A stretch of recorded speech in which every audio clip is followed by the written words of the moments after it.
तो सभी प्यारे बच्चों को नमस्कार। तो इस वीडियो में सेट नंबर 15 को हल कराने वाला हूँ। ठीक है, तो प्रश्न नंबर पहला है हमारा, निम्न में से कौन सा सह अभाज्य संख्याओं का युग्म है। देखो, सह अभाज्य संख्याओं का युग्म क्या होता है, ये दोनों संख्याएं किसी से कटनी नहीं चाहिए। यानी जैसे यहाँ पे 1 2 3 4 विकल्प है हमारे, तो 4 विकल्प हैं, किसी से भी कटे ना, अर्थात इनका मासा 1 हो।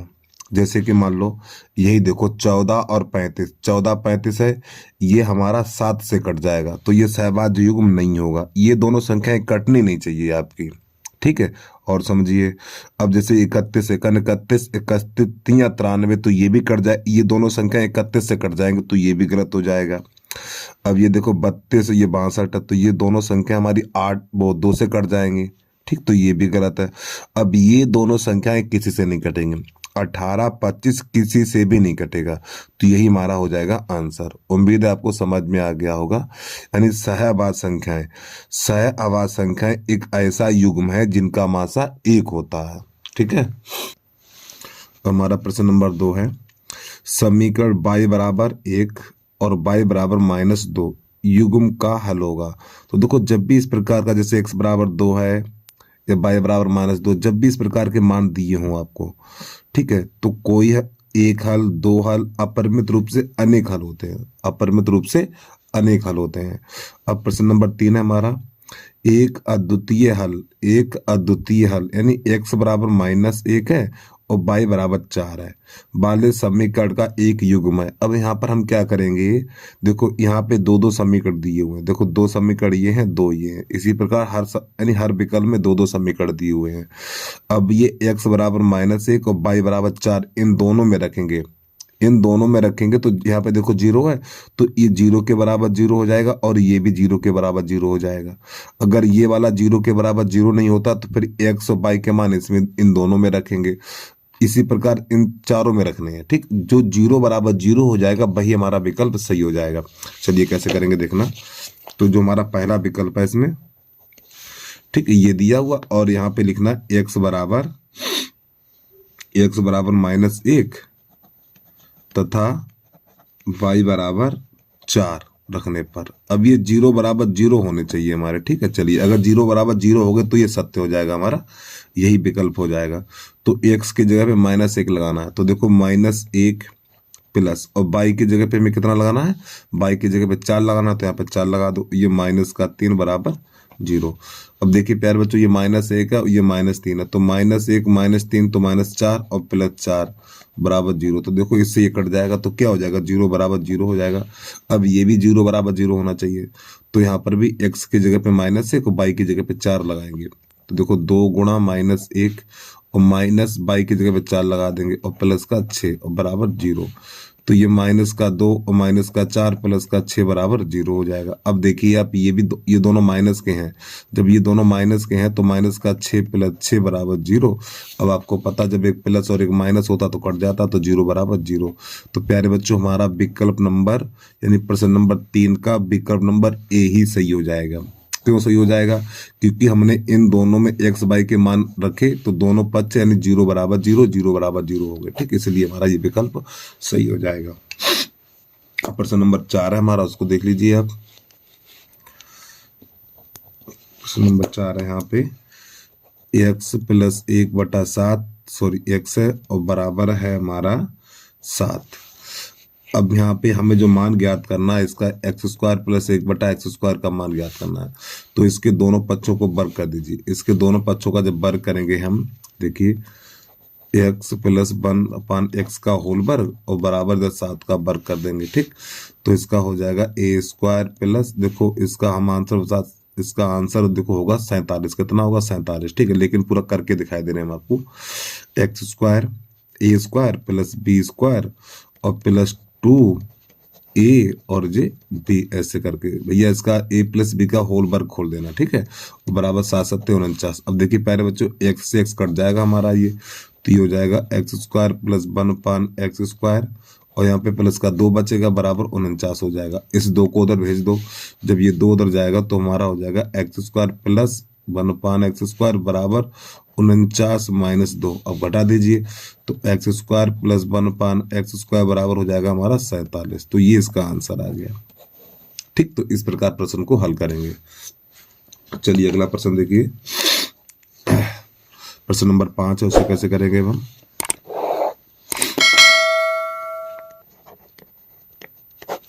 प्रश्न नंबर 5 में लिखा हुआ है, कहाँ चले जाते हैं। प्रश्न नंबर 5 में समीकरण दे रखा है यहाँ पर 4 प्लस 5x प्लस का 2x² बराबर 0 के मूल होंगे, ये बताना हमें। तो सबसे पहले देखो प्रश्न दिखा दें हम आपको यार, ये देखो ये रहा प्रश्न हमारा। ठीक है, समीकरण ये है के मूल होंगे और ये इसके विकल्प है। चलिए देखिए, तो सबसे पहले इस समीकरण को सही लिखेंगे हम, और सही लिखने का तरीका क्या है, 2x² प्लस का 5x प्लस का 4 बराबर 0। तो यहाँ पे a बराबर 2 हो जाएगा, b बराबर 5 हो जाएगा और c बराबर 4 हो जाएगा। तो सबसे पहले यहाँ से निकालेंगे d, तो d बराबर b² माइनस 4ac। तो प्यारे बच्चों ये सूत्र होता हमारा विभक्त कर का। ठीक, ये सूत्र होता विभक्त कर। चलिए मान लगा दीजिए, तो d बराबर, तो b का मान 5 है तो 5 का वर्ग लिख देंगे माइनस 4, और a का मान 2 है तो 2 लगा देना, c का मान 4 है तो 4 लगाना। तो ये हो जाएगा 5 25। अब ये हो जाएगा हमारा 4 चौक 16, 16 दूनी 32। अब यहाँ पे माइनस का 7 बचेगा।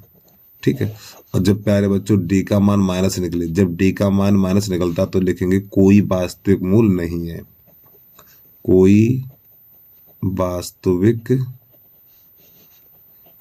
मूल नहीं है। ठीक है, जब d का मान माइनस निकलता है तो कोई वास्तविक मूल नहीं होता है। ठीक है, उम्मीद है चीज समझ में आ गई होगी आपको। देखो इसमें 3 चीजें होती हैं, इसमें 3 चीजें होती हैं, मैं थोड़ा बता दूंगा आपको, देखो समझो, नहीं पता तो लिख देना, थोड़ा ऊपर लिख यहाँ पे बता देना। देखो समझिए, जब d का मान यानी d का मान 0 निकले, d का मान 0 निकले तो आप लिखेंगे यानी कि मूल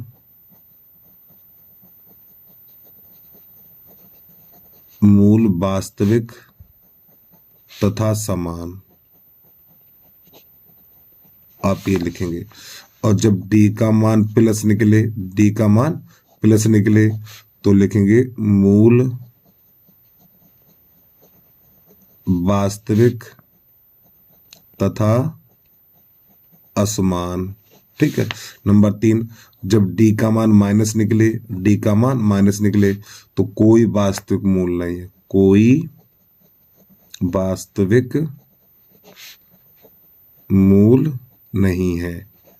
तो इतना लिखना है। ठीक है, तो प्यारे बच्चों एक बार फिर देख लीजिए, जब d का मान 0 हो तो मूल वास्तविक तथा समान, और जब d का मान प्लस में हो तो मूल वास्तविक तथा असमान, और जब d का मान माइनस निकले तो कोई वास्तविक मूल नहीं है। तो आपने इतनी हिंदी लिखनी है। ठीक है, तो यहाँ पे हम आपको यही तो बता रहे थे, d का मान देखो माइनस में निकला, जब d का मान माइनस निकला तो कोई वास्तविक मूल नहीं है। तो हमारा विकल्प नंबर हो जाएगा डी, सही हो जाएगा, वास्तविक नहीं है। ठीक है, ये वाला। उम्मीद है प्रश्न आपको समझ में आ गया होगा। अब इसके बाद प्रश्न नंबर 5 के बाद 6 देखिए। प्रश्न नंबर 6, एक समबाहु त्रिभुज ABC की भुजा 2a है, तो प्रत्येक शीर्ष लंब की लंबाई ज्ञात कीजिए। चलिए समझिए, तो यहाँ पे प्रश्न नंबर है हमारा 6। तो प्यारे बच्चों एक समबाहु त्रिभुज बनाना हमें इस प्रकार ये। ठीक है, और इसकी भुजा 2a दे रखी है, यानी ये वाली माप 2a है, ये भी 2a और ये भी 2a है। तो इसका नाम ABC, और ये हमारा हो गया शीर्ष लंब। ठीक है, और समबाहु त्रिभुज में क्या होता है, जैसे ये शीर्ष लंब खींचा तो प्यारे बच्चों ये वाली दूरी और ये दूरी बराबर होती है। तो यहाँ से लेके यहाँ तक 2a है हमारा, यहाँ से लेके यहाँ तक 2a है, तो ये वाली दूरी a हो जाएगी और ये वाली भी दूरी a हो जाएगी हमारी। अब ये ये है हमारा शीर्ष लंब। ये क्या है, शीर्ष लंब, इसी की ऊंचाई ज्ञात करनी है, और यहाँ पर लिख दूं हम d। और ये कोण समबाहु त्रिभुज का प्रत्येक कोण 60 अंश का होता है।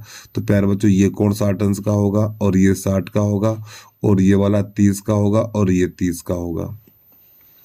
तो हमें इसकी लंबाई ज्ञात करनी है। ठीक है, इसकी लंबाई ज्ञात करनी है। अब ये हमारा एक समकोण त्रिभुज बन गया, ये हमारा बन गया समकोण त्रिभुज। ठीक, और ये 60 अंश है, तो यहाँ पर tan 60 लगा दीजिए आप, tan 60 और tan होता है लंब बटा आधार, तो ये लंब हो जाएगा DC बटा ये आधार A हो जाएगा। ठीक है, अब tan 60 का मान √3 होता है और बराबर DC बटा A, कैसे गुणा कर दीजिए इसका इसमें और इसका इसमें, तो DC बराबर हो जाएगा A√3। ये इसका आंसर आ गया। ठीक है, उम्मीद है आपको समझ में आ गया होगा। तो ये विकल्प नंबर हमारा इसमें C सही हो जाएगा। अब प्रश्न नंबर है हमारा 7। प्रश्न को देख लीजिए आप। उस बिंदु निर्देशांक 7, -6 और 3, 4 को मिलाने वाले रेखाखंड को 1:2 के अनुपात में अंततः विभाजित करता है। तो इसमें जो निर्देशांक निकलेंगे तो इसमें प्रथम में होंगे, द्वितीय में होंगे, तृतीय में होंगे, चतुर्थ में होंगे, ये बताना हमें। ठीक, चलिए समझिए। तो प्रश्न नंबर है हमारा 7। तो यहाँ पे जो बिंदु दिए हुए हैं 7, -6 और उसके बाद 3, 4। अब प्यारे बच्चों इस सवाल को शॉर्ट ट्रिक से बताने वाला हूँ। ठीक है, ये हमने बिंदु लिख लिए और जो अनुपात दिया हुआ अनुपात 1:2 दिया हुआ, अब इसको हम पलट के लिखेंगे यानी कि 2:1 लिखेंगे। ठीक है, अब जरा ध्यान समझना इस चीज को। आप इस प्रश्न में शॉर्ट ट्रिक बता रहा हूं आपको। तो नई लाइन से लिखेंगे निर्देशांक बराबर निर्देशांक। देखो इसका गुणा इसमें करो 14 हो जाएगा और फिर इसका इसमें करो 3 हो जाएगा। क्योंकि गलत लिख लिए का निर्देशांक हमने यार। सही है। तो देखो 7 दूनी 14 और इसका इसमें करेंगे, इसका इसमें करेंगे, कितना हो जाएगा, ये हमारा 3 हो जाएगा। तो प्लस का 3 लिख देना है और इन दोनों का जोड़ बटा 3 कामा, फिर इसका गुणा इसमें करेंगे तो ये -6 हो जाएगा। ठीक है, फिर इसका इसमें करेंगे, अरे यार 6 दूनी 12 हो जाएगा ना, -12 हो जाएगा ये 6 दूनी 12, फिर इसका इसमें करेंगे तो प्लस का 4 मिलेगा और बटा 3। अब इसको हल कर दीजिए आप, तो ये हो जाएगा हमारा 17/3 और ये हो जाएगा हमारा 8/3, इतना 8/3।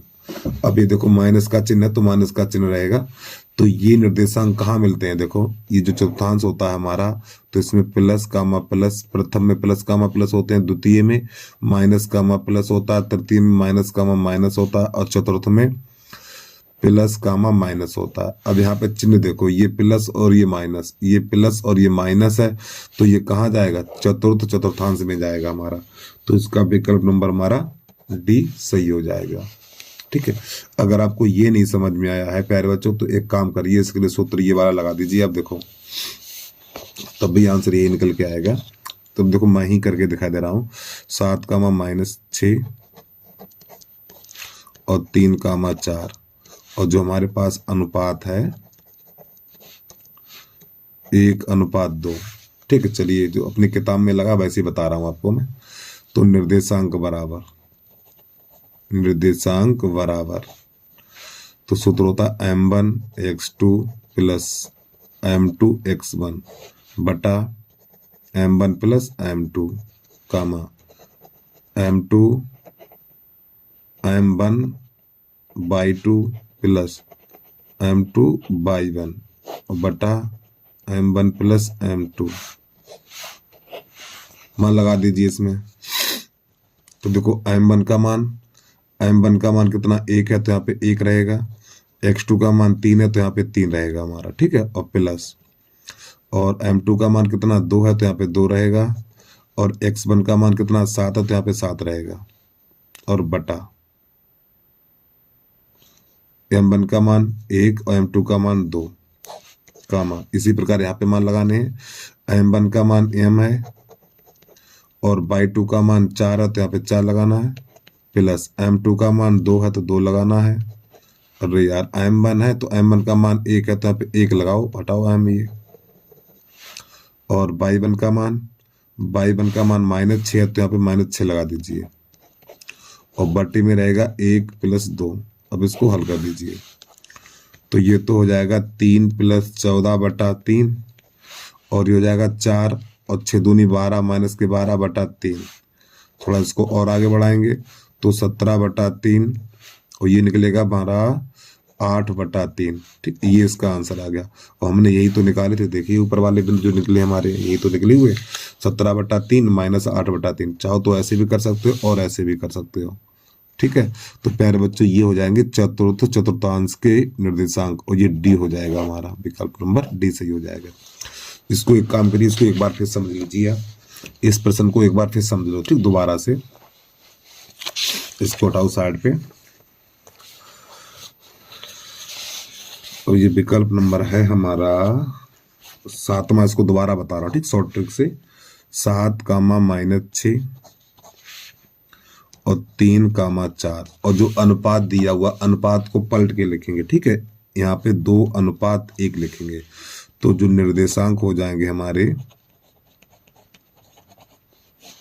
बराबर। तो सभी बच्चे ध्यान से समझना, देखो इसका गुणा इसमें करो 14 मिला, और इसका गुणा इसमें करो तो प्लस का 3 मिला, और बटा इन दोनों का जोड़ 3, कामा, फिर इसका गुणा इसमें करो तो माइनस का 12 मिला, 4 और 4 का गुणा 1 में करो तो प्लस का 4 मिला, और बटा इन दोनों का जोड़ 3। इसको हल कर दीजिए अब आप, तो यहाँ पर ये हो जाएगा हमारा 17/3, और ये हो जाएगा माइनस का 8/3। बताओ इसमें क्या परेशानी है यार आपको। चलिए आगे बढ़िए। अब प्रश्न नंबर है हमारा 8, देख लीजिए। तो 8 त्रिघात बहुपद का व्यापक रूप है। तो जिस बहुपद की घात 3 होती है, जिस बहुपद की घात 3 होती है वो त्रिघात बहुपद कहलाता है। देखो यहाँ पे घात 2 है, यहाँ पे घात 2 है, ठीक, ये द्विघात समीकरण है, ये भी द्विघात समीकरण है। यहाँ पे देखो घात 4 है तो चतुर्थ घात समीकरण है। अब इसमें देखिए घात कितनी है, 3 है, तो ये वाला त्रिघात समीकरण हो जाएगा हमारा। ठीक, ये इसका आंसर हो जाएगा। उम्मीद है प्रश्न आपको समझ में आ गया होगा। अब ये प्रश्न नंबर हमारा 9 है। तो देखो tan a बराबर 4/3 है। तो tan a प्यारे बच्चों होता है लंब बटा आधार, लंब बटा आधार। तो लंब 4 हो जाएगा और आधार हमारा हो जाएगा 5। तो पाइथागोरस प्रमेय लगाएंगे इसमें, तो कर्ण का वर्ग, आधार का वर्ग प्लस लंब का वर्ग। तो ये आधार हमारा 3 का वर्ग हो जाएगा, ये 4 का वर्ग हो जाएगा, तो ये हो जाएगा हमारा 9 + 16, तो ये जाएगा 25। ठीक है, ये तो प्रत्येक बच्चा कर लेगा यार। अनुरूप लगा देंगे तो के बराबर निकलेगा 5 इतना। और हमें निकालना है कॉस। तो कॉस के लिए एक सूत्र होता है हमारा लाल बटे कक्का, लाल बटे कक्का ये। ठीक है, ये प्यारे बच्चों साइन होता है, ये कॉस होता है, और ये tan होता है। तो देखो कॉस निकालना है, तो कॉस के नीचे लिखा हुआ आधार बटा कर्ण, तो यहाँ पे लिख देना आपको आधार बटा कर्ण। तो प्रश्न में देखिए आधार कितना है, 3 है, तो यहाँ पे 3 लगा दीजिए, और कर्ण कितना 5 है, तो यहाँ पे 5 लगा दीजिए, इसका आंसर आ गया। ठीक है, अगला प्रश्न देखिए यार, तो प्रश्न नंबर 10 है हमारा।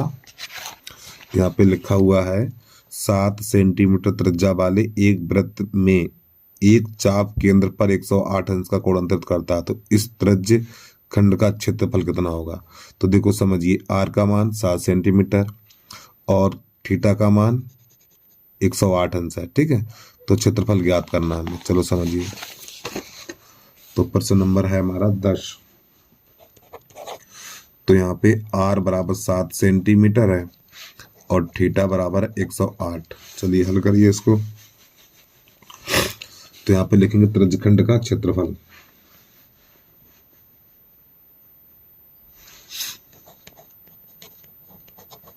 त्रिज्यखंड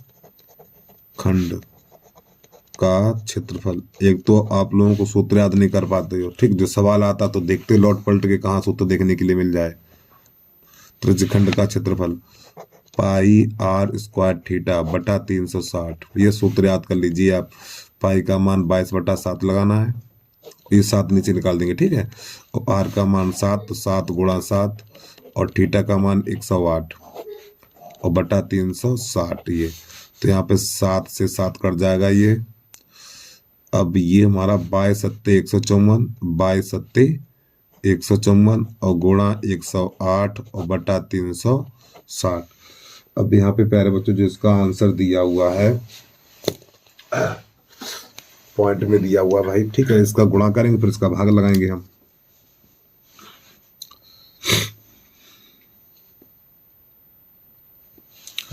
तो जब इन दोनों का गुणा करेंगे तो हमारा गुणा आएगा 16,632 और बटा 360। अब इसमें 360 का भाग लगाएंगे हम,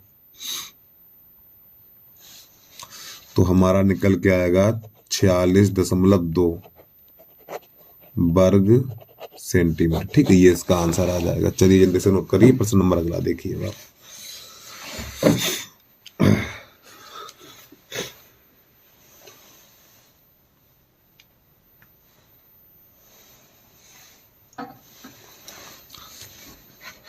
अब प्रश्न नंबर हमारा 11 है, इसी में देख लीजिए। देखो प्रश्न नंबर 11, चित्र में बिंदु O का बिंदु O का बिंदुओं A और P से देखने पर अवनमन कोण होगा।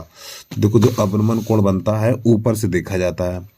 तो देखो जरा ध्यान समझना चीज को जो बताने जा रहे हैं। देखो ये वाला त्रिभुज देखिए पहले यहाँ पे, ये कितना, तो इस त्रिभुज में देखो ये वाला कोण कितने का है, ये वाला 45 का है। और प्यारे बच्चों अवनमन कोण ऊपर से बनाया जाता है, तो जब ये वाला 45 का है तो हमारा ये भी 45 का होगा। ठीक है, अब इसके बाद इसमें देखिए, अब ये वाला त्रिभुज देखो, ये त्रिभुज देखो। ठीक है, अब इसको यहां से ऐसे मिला देंगे क्योंकि अवनमन कोण ये बनता है। अब प्यारे बच्चों देखो ये जो ऊपर वाला कोण होता है, देखो ध्यान समझो, ये जो ऊपर वाला कोण होता है ये 90 अंश का होता है पूरा। कितने का होता है? 90 अंश का। और 90 अंश में 60 अंश नीचे वाला दिया है, ये 60 अंश नीचे वाला, तो ये वाला कितना हो जाएगा? 30 अंश का हो जाएगा। तो इसका जो विकल्प हो जाएगा 45 30। तो कहां पर है? 45 30, ये वाला सही हो जाएगा। ठीक है, चलिए अगला देखिए। प्रश्न नंबर हमारा 12 है। तो इस त्रिभुज में इसका परिमाप बताना है। ठीक है, यानी परिमाप क्या? इस भुजा का जोड़, यानी ये और ये, इस सब की लंबाई बतानी है हमें इस चित्र में। तो थीटा का मान 60 है और आर का मान 7 सेंटीमीटर है। तो त्रिज्यखंड का परिमाप बताना है। चलिए समझिए कैसे लगाएंगे इसको हम। तो सबसे पहले यहां पर लिख लें हम नंबर 12 है, तो उसमें r बराबर 7 सेंटीमीटर है। हमारा चित्र ये रहा, चित्र भी बना के दिखा दूं आपको मैं, ये। तो प्यारे बच्चों ये 60 है, ये 7 सेंटीमीटर है और ये भी 7 सेंटीमीटर है। ठीक है, तो इसका परिमाप बताना। तो नए लाइन से लिखेंगे, थीटा बराबर लिख लो यहाँ पे 60 अंश। तो यहाँ पे लिखेंगे त्रिज्यखंड का परिमाप, त्रिज्य खंड का परिमाप बराबर। अब जरा ध्यान समझना प्यारे बच्चों, देखो यहाँ पे एक त्रिज्या ये है, ठीक, ये 7 और ये 7 कितना हो जाएगा? 14 हो जाएगा। तो यहाँ पे लिखेंगे 2r प्लस, ठीक, और इसकी चाप की जो लंबाई होती है 2 पाई r थीटा और बटा 360। इस सूत्र से क्या होता है प्यारे बच्चों? देखो 2r ये त्रिज्या हो जाती है दोनों की, ठीक है, ये, और ये इस सूत्र से झुकाव वाला भाग है, ये वाला जो कमान के रूप का दिख रहा है, ये इसका, यानी इस सूत्र से इसकी लंबाई निकलती है ये वाली। चलिए इसको हल करिए यहाँ से। तो आपका हो जाएगा 2 और गुणा, आर का मान 7 है तो 7 लगा दीजिए, प्लस 2 गुणा 22 और गुणा 7 और गुणा 60 और बटा, ये 22 बटा 7 नीचे निकाल देंगे और 360 कर देंगे। अब इसको देखो 7 से 7 चला जाएगा और 60 एकन 60, 60 छक्का 360 होता है। फिर 2 से काटेंगे, 2 एकन 2 और 2 3 6। तो प्यारे बच्चों ये 14 और ये 22 बटा 3 हो जाएगा हमारा। तो 14 3 42, 14 3 42 प्लस 22 और बटा 3। इसको हल कर दीजिए। तो जब इसको जोड़ेंगे तो हो जाएगा हमारा 64 बटा 3 सेंटीमीटर, ठीक, सेंटीमीटर, ये इसका आंसर हो जाएगा। तो देखो है इसमें कहीं पर विकल्प, ये तो ये विकल्प नंबर हमारा ए सही हो जाएगा। ठीक, उम्मीद है प्रश्न आपको समझ में आ गया होगा भाई। और प्यारे बच्चों आपसे छोटी सी रिक्वेस्ट है भैया, जिस बच्चे ने अभी तक यूट्यूब चैनल को सब्सक्राइब नहीं किया तो यूट्यूब चैनल को सब्सक्राइब कर लो, बेल आइकन घंटी को प्रेस कर लो भैया, और वीडियो को लाइक कर दिया करो यार। और काफ़ी बच्चे कमेंट करे सर आगे वीडियो बनाइए, आगे बनाइए। मेरा मन नहीं था बनाने का, लेकिन फिर भी आप कमेंट कर दो इसलिए मैंने बना दिया वीडियो ये। ठीक है, चलो कोई बात नहीं, आप कमेंट करते रहिए। ठीक, जब तक बोर्ड की परीक्षा नहीं हो जाती तब तक हम आपके साथ रहेंगे। ठीक है, चलिए भैया, कोई भी दिक्कत हो आप कमेंट कर देना, उसका समाधान हम आपको जरूर देंगे। अगला प्रश्न देखिए, तो प्रश्न नंबर है हमारा 12 के बाद 13 नंबर देखिए, थोड़ा दिखा दूं मैं आपको 13 नंबर। एक पाइप का बाहरी व्यास 4 सेंटीमीटर है, ठीक, और भीतरी व्यास 3 सेंटीमीटर है। इसकी लंबाई 20 सेंटीमीटर है। पाइप में प्रयुक्त धातु का आयतन ज्ञात कीजिए। चलिए समझिए यहाँ पर कैसे करेंगे इसको। तो प्रश्न नंबर है हमारा 13। देखो बाहरी व्यास, अरे यार गलत लिख दिया, चलो है तो सही, व्यास बराबर 4। तो प्यारे बच्चों यहाँ पे हम बाहरी व्यास लिख लीजिए, ठीक है, यहाँ पे थोड़ा फिट कर लेना बीच में, बाहरी व्यास। तो बाहरी व्यास को लिखा जाता है R1 से, तो 2R1 बराबर 4 है, तो 2 एकन 2, 2 दूनी 4, तो R1 बराबर हो जाएगा हमारा 2 सेंटीमीटर इतना। और जो आंतरिक व्यास है, आंतरिक व्यास बराबर कितना है हमारा, आंतरिक व्यास है 3 सेंटीमीटर, 3 सेंटीमीटर, ठीक है। अब समझना कैसे करेंगे। तो आंतरिक व्यास को लिखा जाएगा यहाँ पे 2R2 बराबर 3, और 2 का भागा लगाएंगे तो R2 बराबर 3/2, तो R2 बराबर हो जाएगा हमारा 1.5 सेंटीमीटर इतना। और जो ये खोखला बेलन है हमारा, और जो इसकी ऊंचाई है H बराबर है हमारी 20 सेंटीमीटर। तो यहाँ पे लिखेंगे खोखले बेलन का आयतन, खोखले बेलन का आयतन बराबर, तो यहाँ पे लिखेंगे pi H R1 square minus R2 square. ये सूत्र है होता हमारा, खोखले बेलन का ये सूत्र होता है, ठीक है। तो यहाँ पे पाई का मान लगा देना 22/7। एक काम करो, यहाँ पे पाई का मान मत लगाओ, ठीक, पाई का मान मत लगाओ यहाँ पर। तो देखो पाई ऐसे छोड़ दीजिए। एक काम करो, विकल्प में जो H दिया हुआ है H को पीछे लगा दो। देखो बात वही है, H को यहाँ लगा दीजिए, ठीक है। अब प्यारे बच्चों R1 का मान कितना, देखिए R1 का मान 2 है, तो यहाँ पे 2 का वर्ग हो जाएगा हमारा, ये 2 का वर्ग, और माइनस R2 का मान 1.5, इसका वर्ग हो जाएगा, और H का मान 20 है, ठीक। अब यहाँ पे एक काम करो, इसका वर्ग कर दो, इसका कर दीजिए आप वर्ग। यार हमें तो आंसर ही गलत लग रहा है ये।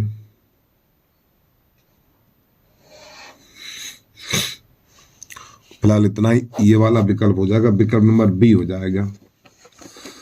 तो बच्चों यहाँ पे थोड़ी गलती है भाई इसमें, देखो ये वाला बी विकल्प हो जाएगा, ठीक है। यहाँ पे बी क्यों होगा, यहाँ पे देखो घात 2 होगी, इतनी गलती है इसमें, यानी 1.5 पे घात 2 होगी, ठीक है। तो इसका एक बार हम उधर जाके चेक कर रहे हैं 13 नंबर का, नंबर 13 का, हाँ बी सही है, ठीक है, बी यही सही है हमारा। तो यहाँ पे थोड़ी गलती सुधार कर लीजिए, यहाँ पे 1.5 पे घात 2 लगा लीजिए, ठीक है। चलिए आगे बढ़िए भैया, अगला प्रश्न कैसे करेंगे उसको भी देख लीजिए आप। तो प्रश्न नंबर 14, तो प्रश्न नंबर 14 काफी महत्वपूर्ण प्रश्न है, अच्छा प्रश्न है, दिखा दो आपको मैं। देखो ये है हमारा 14, 5, 10, 15, R 20, 35, 40 का समांतर माध्य 21 है, तो R का मान ज्ञात कीजिए। बोर्ड की परीक्षा की दृष्टि से बहुत ही महत्वपूर्ण सवाल है प्यारे बच्चों, बता दो, ठीक भैया, नोट कर लेना है इसको और सीख भी लेना है आपको। तो यहाँ प्रश्न नंबर 14 डाल के लिखेंगे समांतर माध्य बराबर, समांतर माध्य, तो समांतर माध्य बराबर सूत्र होता है पदों का योग, पदों का योग और बटे पदों की संख्या, ये हमारा सूत्र होता है। अब देखो समांतर माध्य कितना 21 है, तो यहाँ पे 21 लिख देना है। अब पदों का योग तो 5 + 10 + 15 + R और प्लस का 20 + 35 और +40, ठीक। और बटा ये कितनी संख्या होंगी, 1 2 3 4 5 6 7, तो 7 लगा देंगे नीचे।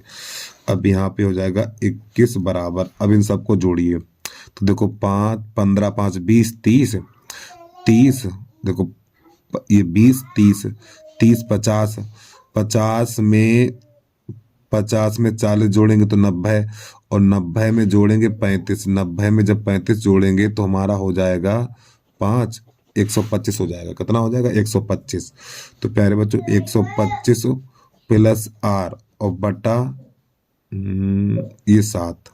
ठीक, तो इसके नीचे 1 कर लो, तो इसका इसमें और इसका इसमें, तो जरा ध्यान समझना इसको। ठीक है, तो प्यारे बच्चों हो जाएगा हमारा 125 प्लस आर और बराबर 7 एकन 7 और 7 दूनी 14, इतना हो जाएगा। अरे भैया 7 एकन 7 7 दूनी 14, 125 को उधर भेजेंगे तो आर बराबर 147 माइनस 125, तो ये आर बराबर निकलेगा हमारा 22। ये इसका आंसर आ गया। तो देखो 22 है इसमें विकल्प में, हाँ विकल्प नंबर बी सही हो जाएगा हमारा। ठीक है, चलिए भैया अगला प्रश्न देखिए। अब प्रश्न नंबर 15 है, निम्नलिखित बारंबारता सारणी में बहुलक ज्ञात कीजिए। देखो बहुलक क्या होता है, जिस पद की बारंबारता सबसे अधिक होती है वही बहुलक होता है। देखो ये जो पद 5 है, पद 5 4 बार लिखा गया, 10 9 बार लिखा गया, 15 18 बार लिखा गया, 20 है वो 8 बार लिखा गया, 25 3 बार लिखा गया। तो कौन सा पद सबसे अधिक बार लिखा गया? देखो 15 18 बार लिखा गया है, जो 15 है वो 18 बार लिखा गया है, इसलिए जो इसका आंसर हो जाएगा 15 हो जाएगा, विकल्प नंबर सी सही हो जाएगा। अगला देखिएगा, तो प्रश्न नंबर 16 है हमारा, शांत दशमलव संख्या में व्यक्त हो सकने वाली परमेय संख्या होगी। तो प्यारे बच्चों परमेय यानी शांत परमेय संख्या वही होती, कहाँ चला गया, देखो शांत दशमलव परमेय संख्या वही होती है जिसका हर 2 पे घात m और गुणा 5 पे घात n के रूप का होता है। ठीक, ये इतनी बात ध्यान रखना आपको। तो देखो यहाँ पे प्यारे बच्चों देखो 7 आ गया, तो ये वाला हमारा अशांत हो जाएगा। अब यहाँ पे देखो जब इसको हल करेंगे तो ये 7 से कट जाएगा, तो देखो 7 एकन 7 7 एकन 7 और 7 तिया 21, तो ये 11/30 बनेगा।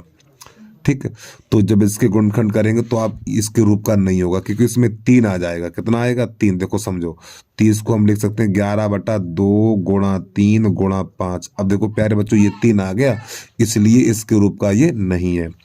तो अब ये 17 भी नहीं है, तो कौन सा विकल्प बचा? ये वाला बचा, तो ये वाला हमारा सही हो जाएगा। ठीक, क्योंकि 17 इसके रूप का नहीं, 17 का भाज्य संख्या है, तो ये भी गलत हो जाएगा, तो ये वाला हमारा सही हो जाएगा।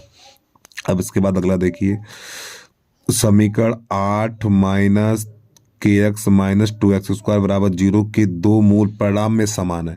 तो प्यारे बच्चों इसके 2 मूल हैं, 2 मूल है परिणाम में समान लेकिन चिन्ह में विपरीत है, तो के का मान ज्ञात कीजिए। तो देखो एक मूल अल्फा ले लो, फिर दूसरा मूल माइनस अल्फा ले लो। देखो परिणाम में समान है लेकिन चिन्ह में विपरीत है। चलिए समझिए इसके कैसे करेंगे हम। तो प्रश्न नंबर 17 है हमारा, तो यहाँ पे लिखा हुआ 8 माइनस के एक्स स्क्वायर और माइनस का 2x स्क्वायर बराबर 0। तो प्यारे बच्चों सबसे पहले इसको सही लिखेंगे, तो माइनस का 2x स्क्वायर माइनस का, अरे यार यहाँ पे स्क्वायर नहीं है, ठीक है, के एक्स और प्लस का 8 बराबर 0। और चाहो तो आप यहाँ पे माइनस का गुणा भी कर सकते हो, ठीक, नहीं तो ऐसा ही छोड़ दीजिए, कोई दिक्कत नहीं है। तो यहाँ पर जो के मूल क्या क्या हो जाएंगे? तो प्यारे बच्चों अल्फा और ये माइनस अल्फा, यानी कि परिणाम में बराबर है लेकिन चिन्हों में विपरीत है, तो एक प्लस और एक माइनस हो जाएगा हमारा। तो यहाँ पर ए का मान हो जाएगा माइनस का 2 और बी का मान हो जाएगा माइनस का के और सी बराबर हो जाएगा 8। तो आपने एक सूत्र पढ़ा होगा मूलों का योगफल, मूलों का योगफल, ठीक है, मूलों का योगफल आपने सूत्र पढ़ा होगा, मूलों का योगफल होता है माइनस का बी अपान ए। तो प्यारे बच्चों ये हमारा सूत्र होता है, ठीक है। अब देखिए हमारे पास मूल यही तो है, इन दोनों का जोड़, तो लिखेंगे अल्फा प्लस फिर माइनस अल्फा, तो इन दोनों को जोड़ दिया और बराबर माइनस। अब बी का मान कितना है? बी का मान माइनस के है और ए का मान -2 है, तो -2 लगा देंगे। अब ये प्लस माइनस माइनस हो जाएगा, तो अल्फा माइनस अल्फा, ये माइनस से माइनस कट जाएगा, तो माइनस का k/2 हो जाएगा। अब देखिए ये प्लस माइनस कट जाएगा, तो 0 बराबर माइनस k/2। तो प्यारे बच्चों इसके नीचे 1 करें, कैसे गुणा करेंगे तो k बराबर 0 निकल के आ जाएगा हमारा, ठीक है। उम्मीद आपको समझ में आ गया होगा भाई। अब प्रश्न नंबर है हमारा 18, उसको भी देख लीजिए आप। 18 नंबर क्या कह रहा है? बिंदु 3,4, बिंदु 3,4 और मूल बिंदु से दूरी पूछिए, ठीक है। तो मूल बिंदु से दूरी, मूल बिंदु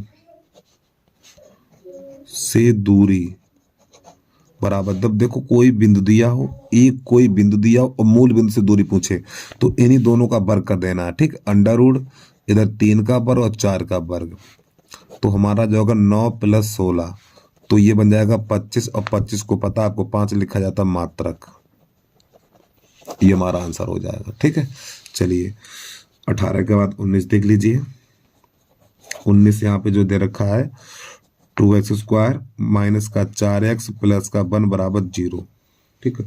और देखो प्यारे बच्चों, मैं आपको ये पहले बता रखा हूँ, भी मैं देखो दिखा दे रहा हूँ कहाँ पे मैंने लिखाया था। देखो अब यहाँ पे हमें इसकी जरूरत पड़ेगी। जब d का मान 0 होगा तो मूल वास्तविक तथा समान होंगे, जब d का मान प्लस होगा तो मूल वास्तविक तथा असमान होंगे, और जब d का मान माइनस होगा कोई वास्तविक मूल नहीं होगा। तो हमें इसकी दोबारा से जरूरत फिर पड़ेगी, ठीक है। अगर याद नहीं करे तो कर लीजिए भैया, और बोर्ड की परीक्षा में 100% आएगा, बता रहा हूँ ये। चलिए समझिए, हाँ। और थोड़ा एक काम और थोड़ा सीख लीजिए। देखो यहाँ पे कभी कभार बोर्ड की परीक्षा में ये भी लिख देता है, देखो ये जो लिखा हुआ है ये तो ऐसा ही मिलेगा आपको। अब ये जो लिखा हुआ d का मान प्लस है, तो d का मान जब प्लस हो तो उसको किताबों में ये और लिखा जाता है d बड़ा है 0 से, ये लिखा जाता है, ठीक है। अब ये d का मान माइनस होता है तो इसको लिखा जाएगा d छोटा है 0 से, ये लिखा जाता है, बराबर है या फिर छोटा है, ये लिखा जाता है इसको। यानी 0 बड़ा है और d का मान 0 बड़ा है, यानी d का मान 0 से छोटा है, d का मान 0 से छोटा है। और 0 से छोटा कब होगा? जब माइनस होगा। d का मान 0 से बड़ा है, ये 0 से बड़ा कब होगा? जब संख्या धनात्मक होगी। तो भैया ये भी बहुत मिलता है, ठीक, ये याद कर लेना, और किताबों में सही तरीके से लिखा वो भी देख लेना आप। चलिए समझिए इसके बात को। तो सबसे पहले इसमें ABC के मान छाटेंगे। तो A बराबर हमारा यहाँ पे 2 है, B बराबर -4 है, तो C बराबर 1 है। अब प्यारे बच्चों यहाँ पे जो विभक्तकर होता है D बराबर B² - 4AC, ये सूत्र लगाएंगे, मान रखिए इसमें। तो देखो B का मान कितना है? -4 का वर्ग हो जाएगा ये। अब फिर -4, A का मान 2 है और C का मान 1 है, इसको हल कर दीजिए। तो ये तो हो जाएगा 16 और ये हो जाएगा -8। तो प्यारे बच्चों यहाँ पे क्या बचेगा? यहाँ पर बचेगा हमारा 8 बचेगा ये। और जो D का मान है 0 से बड़ा है, D का मान 0 से बड़ा है, और जब 0 से बड़ा है, या कह सकते हो D का मान प्लस है, जब D का मान प्लस होता तो लिखेंगे मूल वास्तविक तथा असमान है, बस ये लिखना इतना खाली बस आपको। तो इसमें जो विकल्प नंबर हो जाएगा, देखो ये रहा हमारा, ये लिखा हुआ है वास्तविक और भिन्न। भिन्न का अर्थ होता है अलग अलग, ठीक। तो वास्तविक और असमान अर्थात भिन्न भिन्न, तो ये वाला हमारा सही हो जाएगा। अगला प्रश्न देखिए। अब यहाँ पे कह रहा है बिंदु -3, बिंदु -3, x अक्ष से दूरी होगी, x अक्ष से दूरी होगी। तो देखिए यहाँ पे 2 चीजें होती हैं, एक x अक्ष से दूरी और एक होती है y अक्ष से दूरी। y अक्ष से दूरी 2 चीजें होती हैं। तो x अक्ष से दूरी होती है b और y अक्ष से दूरी होती है हमारी a, इसी ध्यान रखना है। अब देखो यहाँ पे जो बिंदु दिया हुआ -3, तो प्यारे बच्चों जो -3 है ये a का मान बन जाएगा और ये b का मान बन जाएगा। तो हमसे पूछा गया x अक्ष से दूरी, तो x अक्ष से दूरी बराबर b है, तो b का मान कितना? 4 है, तो इसका आंसर हो जाएगा 4। अगर यहाँ पे y अक्ष से दूरी पूछता तो इसका मान हो जाता -3, ये हो जाता। उम्मीद है प्रश्न आपको समझ में आ गया होगा भैया, ठीक है। चलिए भाई अब हम थोड़े अभ्यास की तरफ बढ़ रहे हैं। ये तो हमारे विकल्प थे। और प्यारे बच्चों आपसे फिर एक बार छोटी सी रिक्वेस्ट करना चाहते हैं भैया, जिस बच्चे ने यूट्यूब चैनल को सब्सक्राइब नहीं किया, यूट्यूब चैनल को सब्सक्राइब कर लीजिए, बेल आइकन घंटी को प्रेस कर लो और वीडियो को लाइक जरूर कर देना। और भैया हो सके तो इसे अपने फ्रेंड सर्कल में, व्हाट्सएप है, फेसबुक है, इंस्टाग्राम पर लिंक आप इसका भेज सकते हैं आप, ठीक है। चलिए भैया आगे देखिए। तो प्रश्न नंबर 21 का है हमारा। तो सबसे पहले इसमें LHS लिखेंगे हम। तो sin 4 theta - cos power 4 theta, ये रहा हमारा, ठीक है। तो प्यारे बच्चों हम लिख सकते हैं, तो जरा ध्यान समझना, इसको लिख सकते हैं हम, देखिए साइन स्क्वायर थीटा पे घात 2 लिख सकते हैं ऐसे करके, माइनस कॉस स्क्वायर थीटा पे घात 2 लिख सकते हैं इसको। तो आपने एक सूत्र पढ़ा होगा, ए स्क्वायर माइनस बी स्क्वायर बराबर ए प्लस बी और ए माइनस बी, ये सूत्र आपने पढ़ा होगा। तो इसी के आधार पे इसको हम हल करेंगे। तो देखिए यहाँ पर जो अंदर वाली संख्या है स्क्वायर और ये कॉस स्क्वायर, तो इनको एक बार प्लस एक बार माइनस लिखेंगे। तो यहाँ पे लिखेंगे sine square theta plus cos square theta, फिर अगले कोष्ठ में माइनस कर देना हमें। तो यहाँ पे लिखेंगे हम sine square theta minus cos square theta, इतना। ठीक, अब प्यारे बच्चों ये हमारा एक सूत्र बन गया। ये जो है आपका देखो, ये जो सूत्र बन गया, इसकी जगह पे हम क्या लिखेंगे, इसकी जगह पे 1 लिख देंगे, इसकी जगह पे 1 लिखेंगे। ठीक है, क्योंकि ये सूत्र होता है, देखो sine square theta plus cos square theta बराबर 1 होता है। फिर एक सूत्र यहाँ पर इसकी जगह पे भी चेंज करेंगे, और कॉस स्क्वायर थीटा बराबर होता है हमारा 1 माइनस साइन स्क्वायर थीटा। ये 2 सूत्र यहाँ पे लगने वाले हैं। ठीक, तो देखो प्यारे बच्चों, अगर आपको त्रिकोणमिति के सूत्र याद नहीं तो भैया सूत्र याद कर लीजिए, देख देख के काम नहीं चलेगा, बता रहा हूँ। नहीं तो बोर्ड के परीक्षा में सवाल को छोड़ के चले आएंगे। सूत्र याद कर लीजिए आप।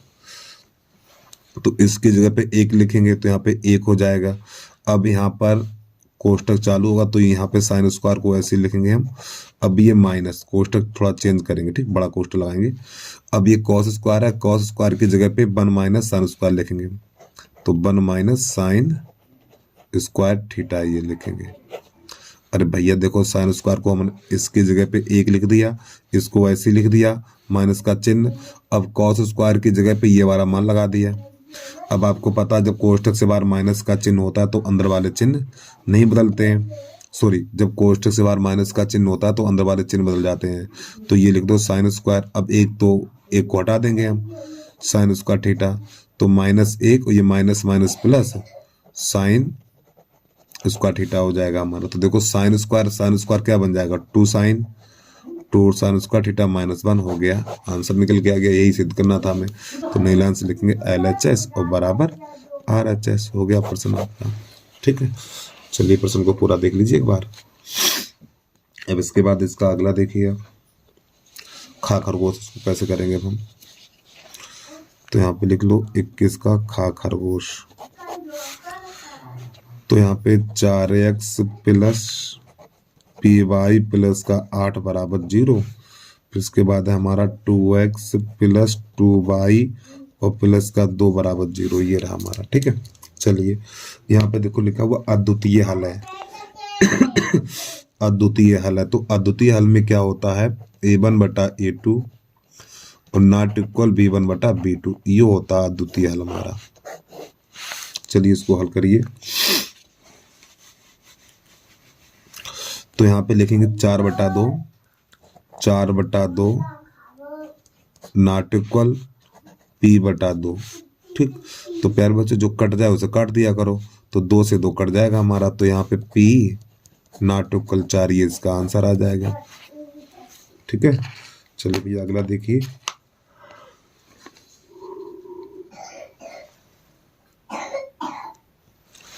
अब यहाँ पे जो प्रश्न नंबर है हमारा गागमला, द्विघात समीकरण ज्ञात कीजिए। द्विघात समीकरण ज्ञात कीजिए जिसका एक मूल इतना है।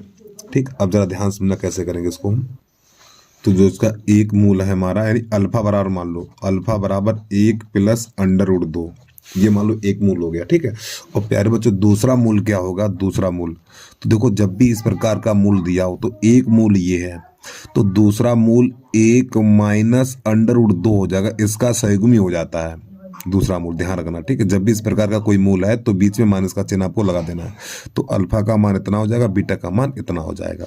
जो हमारा द्विघात समीकरण होता है, द्विघात समीकरण, द्विघात समीकरण, देखो अगर मान लो एक मूल आपको दिया हुआ है 2 प्लस √3 दिया हुआ है, तो दूसरा मूल आप अपनी तरफ से लिखेंगे 2 माइनस √3 ऐसे करके, और समझिए। और ये हमेशा इसी प्रकार का मिलेगा। और जैसे मान लो 3 √2 प्लस 1 एक मूल ये है, तो दूसरा मूल आप अपने हाथ से लिखेंगे 3 √2 माइनस 1 ऐसे करके। अगर यहाँ माइनस है तो आपको यहाँ प्लस कर लेना है, खाली चिन्ह बदल के लिख लेना दूसरा मूल अपनी तरफ से, ठीक है। तो यहाँ पे देखो प्लस था तो दूसरा मूल -1 हो जाए, यानी माइनस लग जाएगा यहाँ पे। तो द्विघात समीकरण होता है हमारा, यहाँ पे लिखेंगे एक्स स्क्वायर माइनस, यहाँ पे लिखेंगे x, मूलों का योगफल यानी अल्फा प्लस बीटा, फिर इसके बाद प्लस मूलों का गुणनफल यानी इन दोनों का गुणा अल्फा इंटू बीटा, और बराबर होता है 0। चलिए समझिए, मान लगा दीजिए। तो यहाँ पे लिखेंगे एक्स स्क्वायर माइनस एक्स, मूलों का योगफल यानी इन दोनों को जोड़ दीजिए। तो अल्फा का मान 1 प्लस √2 और प्लस बी का मान यानी बीटा का मान 1 माइनस √2, अब प्लस, अब इन दोनों का गुणा यानी गुणा कर दीजिए। तो 1 प्लस √2 और 1 माइनस √2 बराबर 0। और देखिए प्यारे बच्चों, √2 से √2 कट जाएगा तो हो जाएगा एक्स स्क्वायर माइनस एक्स। अब यहाँ पे 1 और 1 2 हो जाएगा। अब ये देखो एक बार प्लस एक बार माइनस है, जब एक बार प्लस एक बार माइनस है तो यहाँ पे 1 का वर्ग और माइनस √2 का वर्ग, इस प्रकार, और बराबर 0। तो ये हो जाएगा एक्स स्क्वायर माइनस का हो जाएगा हमारा 2x और प्लस, देखो 1 का वर्ग प्यारे बच्चों 1 होगा और इस 2 से ये √ कट जाएगा हमारा, तो यहाँ पर माइनस का 2 बचेगा और बराबर 0। तो हो जाएगा एक्स स्क्वायर माइनस का 2x, अब ये बन जाएगा हमारा माइनस का 1 और बराबर 0। तो ये हमारा आंसर निकल के आ गया। ठीक है, उम्मीद है आपको समझ में आ गया होगा भाई। इसके बाद प्रश्न को पूरा देखने के बाद प्रश्न नंबर अगला देखिए आप।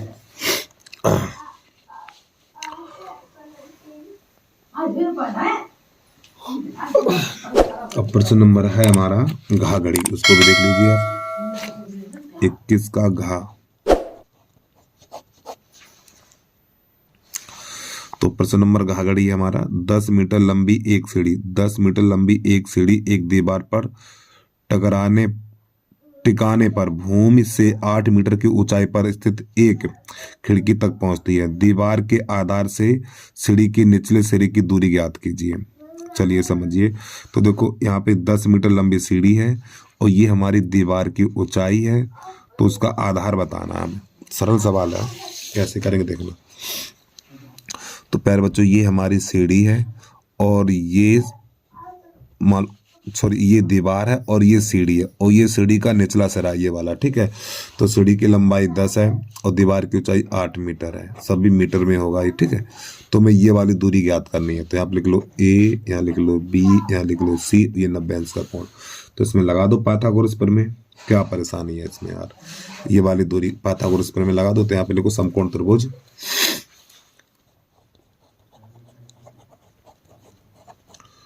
समकोण त्रिभुज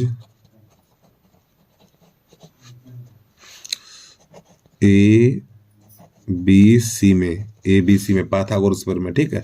तो यहाँ पे कर्ण का वर्ग यानी कि कर्ण का वर्ग बराबर, अरे यार, आधार का वर्ग प्लस लंब का वर्ग। तो कर्ण 90 अंश के सामने वाली भुजा कर्ण कहलाती है, तो ये 10 का वर्ग और प्यारे बच्चों ये आधार, तो यहाँ पे AB का वर्ग लिख लीजिए आप और प्लस लंब 8 का वर्ग हो जाएगा। तो ये हो जाएगा हमारा कितना, ये हो जाएगा 100 बराबर AB का वर्ग और ये हो जाएगा हमारा 64, 64 को उधर लाएंगे तो हो जाएगा ये 100 माइनस 64 और बराबर AB का वर्ग। तो AB का वर्ग बराबर ये हो जाएगा हमारा 36। तो AB का वर्ग बराबर लिखेंगे 36, 36 को 6 लिखेंगे ना, 6 पे घात 2, घात से घात कट जाएगी, तो AB बराबर निकलेगा 6 मीटर। ठीक, ये इसका आंसर आ गया। जो सीढ़ी है हमारी, जो ये सीढ़ी है तो दीवार से 6 मीटर की दूरी पे रखी है, ठीक, ये इसका आंसर आ गया। अब इसके बाद घा घड़ी के बाद है हमारा यहाँ खाली। तो सिद्ध कीजिए कि √2 एक अपरमेय संख्या है, ठीक, सिद्ध कीजिए √2 अपरमेय संख्या। चलिए कैसे करेंगे इसको देख लेना। और फिलहाल ये सवाल कई बार ऐसे करा चुका हूँ यार, और आप कमेंट करते हो सर एक भी प्रश्न मत छोड़ना, ये भी मत छोड़ना। बताओ ये ना छोड़ें तो क्या छोड़ें हम? चलो पढ़ते तो हो नहीं बिल्कुल। तो यहाँ पे लिखेंगे माना √2 एक परमेय संख्या है। एक तो उतना लंबा सवाल है, उसे बार बार करें हम। चलो, माना अंडर रूट 2 एक परमेय संख्या। देखो इस सवाल को सीखने के बाद आप सवाल कौन कौन से कर सकते हो, अंडर रूट 3 वाला कर लोगे, अंडर रूट 5 वाला कर लोगे, अंडर रूट 7 कर लोगे, अंडर रूट 11 कर लोगे, अंडर रूट 13 कर लोगे। ये सभी सवाल कर लोगे आप। अगर आप इस प्रश्न को सीख लेते हो तो ये सभी प्रश्न कर लेंगे आप। चलिए समझिए। तो हमने माना अंडर रूट 2 एक परमेय संख्या। और जब प्यारे बच्चों ये परमेय संख्या, तो परमेय संख्या को p बटा क्यू के रूप में लिखा जाता है। तो यहाँ पे लिखेंगे अंडर रूट 2 बराबर p बटा क्यू। फिर आगे लिखेंगे जहां p तथा q पूर्णांक है। क्या है? पूर्णांक है। इसके बाद q नॉट इक्वल 0। ये चलिए समझिए इसके बाद भैया आगे। अब यहाँ पे जिसके नीचे कुछ नहीं उसके नीचे एक कैंची गुणा कर लो, इसका इसमें इसका इसमें, तो अंडर रूट 2q और बराबर ही हो जाएगा p। अब यहाँ पे लिखेंगे दोनों पक्षों का वर्ग करने पर, दोनों पक्षों का वर्ग करने पर। जब हम दोनों पक्षों का वर्ग करेंगे तो अंडर रूट 2q का होल वर्ग बराबर p स्क्वायर। तो इसका अंडर हट जाएगा तो हो जाएगा 2q स्क्वायर बराबर p स्क्वायर इतना। तो प्यारे बच्चों ये समीकरण नंबर कर लेंगे a। अब यहाँ पे नई लाइन से लिखेंगे हम। अब देखिए जरा ध्यान सुनना, थोड़ा एक चीज बता दूं आपको मैं। आपने एक चीज देखी होगी, जैसे कि मान लो 7x बराबर मान लो आपका 14 है। तो प्यारे बच्चों ये 7 कहाँ जाता है? ये वाला 7 जाएगा 14 के नीचे, तो x बराबर 14 बटा 7 ऐसे तो जाएगा। अब यहाँ पे जो 14 है, जो ये 14 है वो 7 से विभाजित है। तो यहाँ पे आप लिख सकते हो 14 7 से विभाजित है, ऐसे लिख सकते हो। तो वही काम यहाँ पर करने वाले हैं हम। देखो ये 2 जाएगा, ये वाला जो 2 है ना, ये वाला 2 है p स्क्वायर के नीचे जाएगा, तो कुछ ऐसा बन जाएगा p स्क्वायर बटा 2 बन जाएगा ये। तो लिखेंगे p स्क्वायर 2 से विभाजित है, तो यहाँ पे लिखेंगे p स्क्वायर कामा 2 से विभाजित है, विभाजित है। ठीक, अब ये घात 2 हटा देंगे, फिर लिखेंगे p भी 2 से विभाजित है, विभाजित है। और यही डाल देंगे समीकरण नंबर 1। अब नई लाइन से लिखेंगे इस p की जगह पे, इस p की जगह पे तो लिखेंगे p बराबर 2k, p बराबर 2k समीकरण a में रखने पर। तो इस p की जगह पे 2k लगा देंगे, ठीक है, यहाँ पे 2k रखेंगे तो हमारा 2q स्क्वायर बराबर हो जाएगा 2k का होल वर्ग। इस प्रकार थोड़ा और आगे बढ़ाएंगे तो 2q स्क्वायर बराबर हो जाएगा 2 दूनी 4k स्क्वायर इतना। तो 2 एकम 2, 2 दूनी 4। अब प्यारे बच्चों इसके पक्ष पलट देंगे तो 2k स्क्वायर बराबर हो जाएगा हमारा k स्क्वायर इतना। अब देखिए यहाँ पर, अब ये 2 कहाँ जाएगा? तो 2 जाएगा q स्क्वायर के नीचे, तो q स्क्वायर बटा 2 हो जाएगा। तो q स्क्वायर 2 से विभाजित है, बिल्कुल इसी की तरह लिखेंगे यहाँ पे। तो यहाँ पे लिखेंगे q स्क्वायर 2 से विभाजित है, विभाजित है। फिर ये घात हटा देंगे, फिर नई लाइन से लिखेंगे q भी 2 से विभाजित है, q भी 2 से विभाजित है। इसको समीकरण नंबर 2 डाल देंगे। तो नई लाइन से लिखेंगे हम समीकरण समीकरण 1 तथा 2 से स्पष्ट है, समीकरण 1 तथा 2 से स्पष्ट है कि p तथा q का उभयनिष्ठ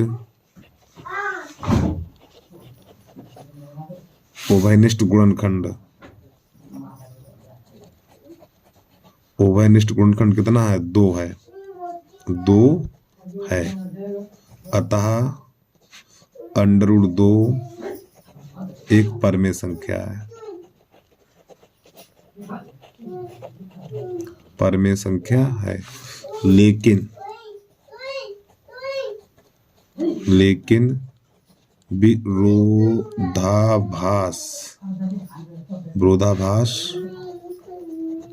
प्रमेय से, लेकिन विरोधाभास प्रमेय से अंडर रूट 2 एक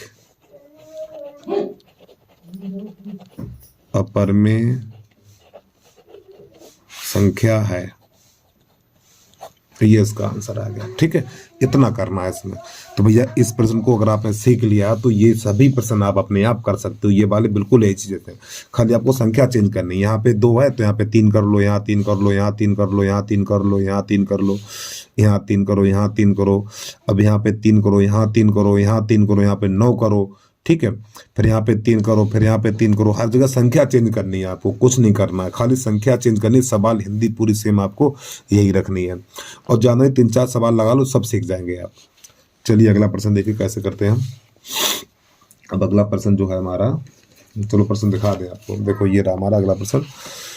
30 सेंटीमीटर व्यास तो त्रिज्या 15 हो जाएगी वाले एक वृत्त की कोई जीवा केंद्र पर 60 अंश का कोण अंतरित करती है। चलिए अच्छी बात है। तो संगत लघु वृत्तखंड का क्षेत्रफल ज्ञात करना है। तो देखो यहाँ पे वृत्तखंड का, त्रिज्यखंड का नहीं, वृत्तखंड का क्षेत्रफल ज्ञात करना है हमें। ठीक है, चलिए कैसे करेंगे देखना। तो व्यास हमारा 30 सेंटीमीटर है और थीटा हमारा 60 अंश है। तो यहाँ पे नंबर हम लिख लें। अब कौन सा है यार, 22 का 21 का है 4 चम्मच। प्यारे बच्चों ये जो पेन है नए हैं, अभी चल नहीं दौड़ नहीं रहे यार। तो आर बराबर लिख लो 15 सेंटीमीटर और थीटा बराबर लिख लो 60 अंश, इतना।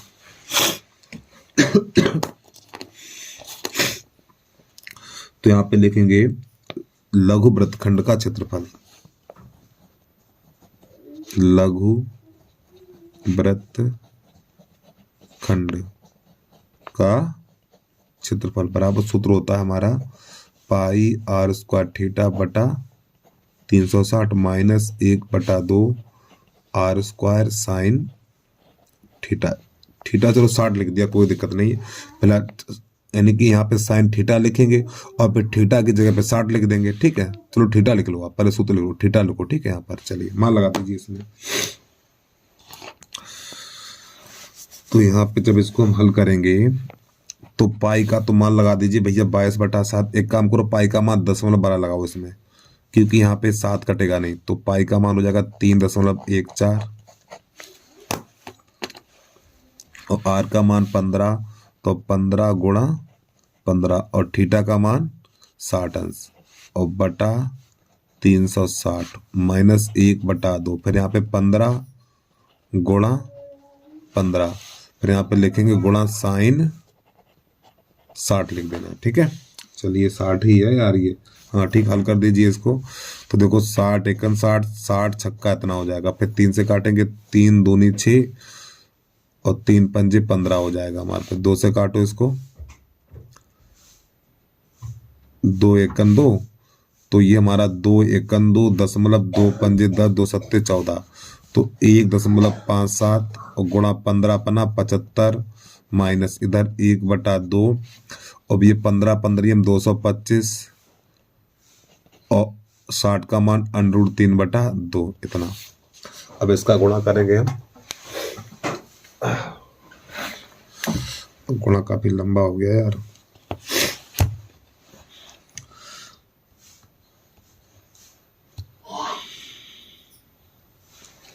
तो जब इन दोनों संख्याओं गुणा करेंगे तो 117.75 आएगा माइनस। अब यहाँ पे देखो 2 दूनी 4 हो जाएगा, 2 दूनी 4, तो 225 और गुणा √3 का मान होता है 1.732 होता है। √3 का मान होता है 1.732 और बटा 2 दूनी 4। अब यहाँ से ऊपर वाली संख्या गुणा करेंगे यहाँ पर।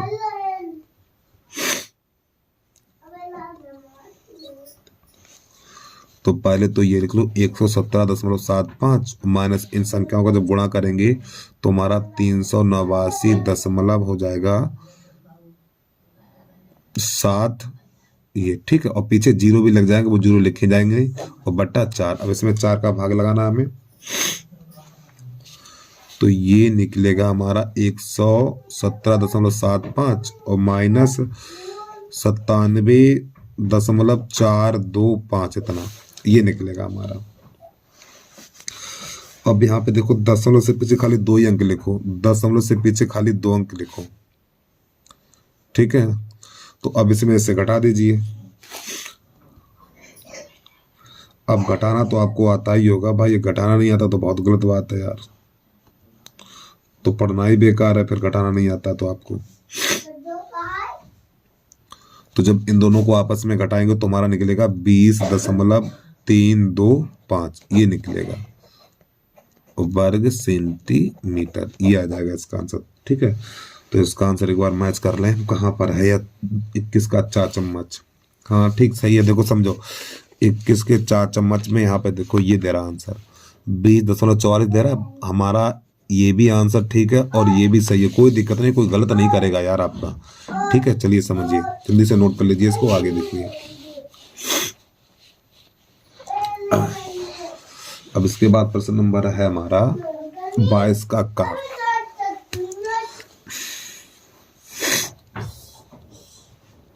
22 का। तो पहले आपको प्रश्न दिखा दें, इसके बाद प्रश्न हल करेंगे। अब प्रश्न नंबर हमारा 22 का है, 10 मीटर ऊंचे भवन के शिखर से एक केबल टावर के शिखर का उन्नयन कोण 60 अंश है, ठीक है। तो देखो बेटा 10 मीटर ऊंचा भवन है, टावर के शिखर का उन्नयन कोण 60 अंश है। अब इसके बाद और इसके पाद का अवनमन कोण 45 अंश है, तो टावर की ऊंचाई ज्ञात करनी है। तो यहाँ पे 2 चीजें हैं, कौन कौन सी हैं, एक हमारा भवन है और एक टावर है, ठीक है। चलिए समझिए कैसे इसको हल करते हैं हम। तो 10 मीटर ऊंचे भवन, ठीक, 10 मीटर ऊंचे भवन, तो पहले तो एक बनाना हमें समतल, क्षैतिज तल जिसे बोलते हैं। तो ये हमारा 10 मीटर ऊंचा भवन है, ये जिसकी ऊंचाई 10 मीटर है, ठीक है। 10 मीटर ऊंचे भवन के शिखर से एक केबल टावर के शिखर का उन्नयन कोण, यानी यहां से ये, ठीक है। देखो एक बार फिर समझो, 10 मीटर ऊंचे भवन के शिखर से, यानी कि 10 मीटर ऊंचे भवन के शिखर से, यानी यहां से शिखर से टावर के शिखर का उन्नयन कोण 60 अंश है। तो उन्नयन कोण हमेशा ऊपर की ओर देखा जाता है, तो ये जो कोण बना वो कितना है, 60 अंश है। फिर आगे देखिए, और उसके पाद का अवनमन कोण, और इसके पाद का अवनमन कोण, इसको यहां से मिला दीजिए आप। तो प्यारे बच्चों ये वाला हो गया 45 अंश का, कितना हो गया, 45 अंश का। तो यहाँ पे कर लीजिए 45, ठीक है, ये वाला हो गया 45। तो फिर क्या करें, टावर की ऊंचाई ज्ञात कीजिए। तो ये हमारा है पूरा टावर, ये वाला। अब ध्यान समझना एक चीज को, देखो तो प्यारे बच्चों ये वाली दूरी कितनी है, x हो जाएगी, ये वाली दूरी x हो जाएगी हमारी, और ये वाली दूरी 10 है, तो ये भी दूरी हमारी 10 हो जाएगी, और ये वाली कर लो h। तो चित्र बन के तैयार हो गया हमारा। तो A B C D और ये E। चलिए तो यहाँ पे सबसे पहले लिखेंगे माना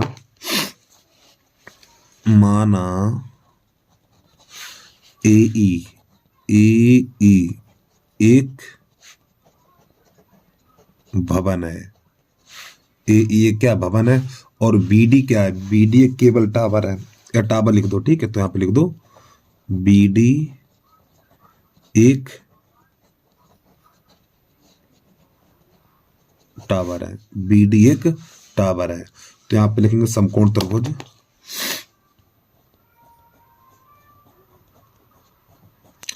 समकोण त्रिभुज BAE में, BAE में। तो यहाँ पे लिखेंगे tan 45, ये लंब बटा आधार होगा, तो 10/x होगा, 10/x, और tan 45 का मान 1 होता है, तो 1 बराबर 10/x, तो x बराबर निकलेगा 10 मीटर, ठीक है। यहाँ पे 1 कर सकते हैं ना, तो इसका गुणा इसमें, इसका इसमें।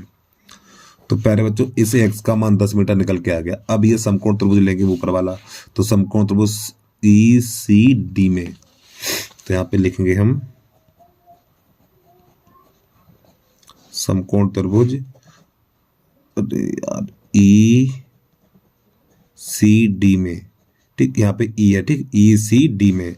तो यहाँ पे लिखेंगे tan 60, तो हो जाएगा AH/x, और प्यारे बच्चों एक्स का मान देखो 10 मीटर निकाल चुके हैं और tan 60 का मान √3 होता है, तो √3 बराबर एच बटा 10 इतना। तो इसका कैसे गुणा करेंगे तो एच बराबर हो जाएगा 10 √3 मीटर इतना। ठीक, अब यहाँ पे ये वाली ऊंचाई मिल गई हमें, यानी ये वाली ऊंचाई कितनी है 10 है, ये वाली ऊंचाई 10 है और ये वाली है 10 √3। तो यहाँ पे लिखेंगे टावर की ऊंचाई, टावर यानी बीडी की ऊंचाई, तो बराबर हो जाएगा हमारा 10 प्लस एच। तो ये 10 और प्लस एच का मान है 10 √3 है, तो यहाँ पे 10 √3। तो प्यारे बच्चों इसमें 10 कामा ले लेंगे, तो यहाँ पे 1 प्लस √3, ये इसका आंसर आ गया मीटर। ठीक है, इसमें आंसर नहीं है ये भी 22 का देखो नहीं दिया इस पागल ने, इतना परेशान कर रहा है ये। चलो कोई बात नहीं, थोड़ा आगे बढ़ाइए इसको। जब इसको आगे बढ़ाएंगे हम तो ये हो जाएगा हमारा 10, तो 1 प्लस और √3 का मान होता 1.73।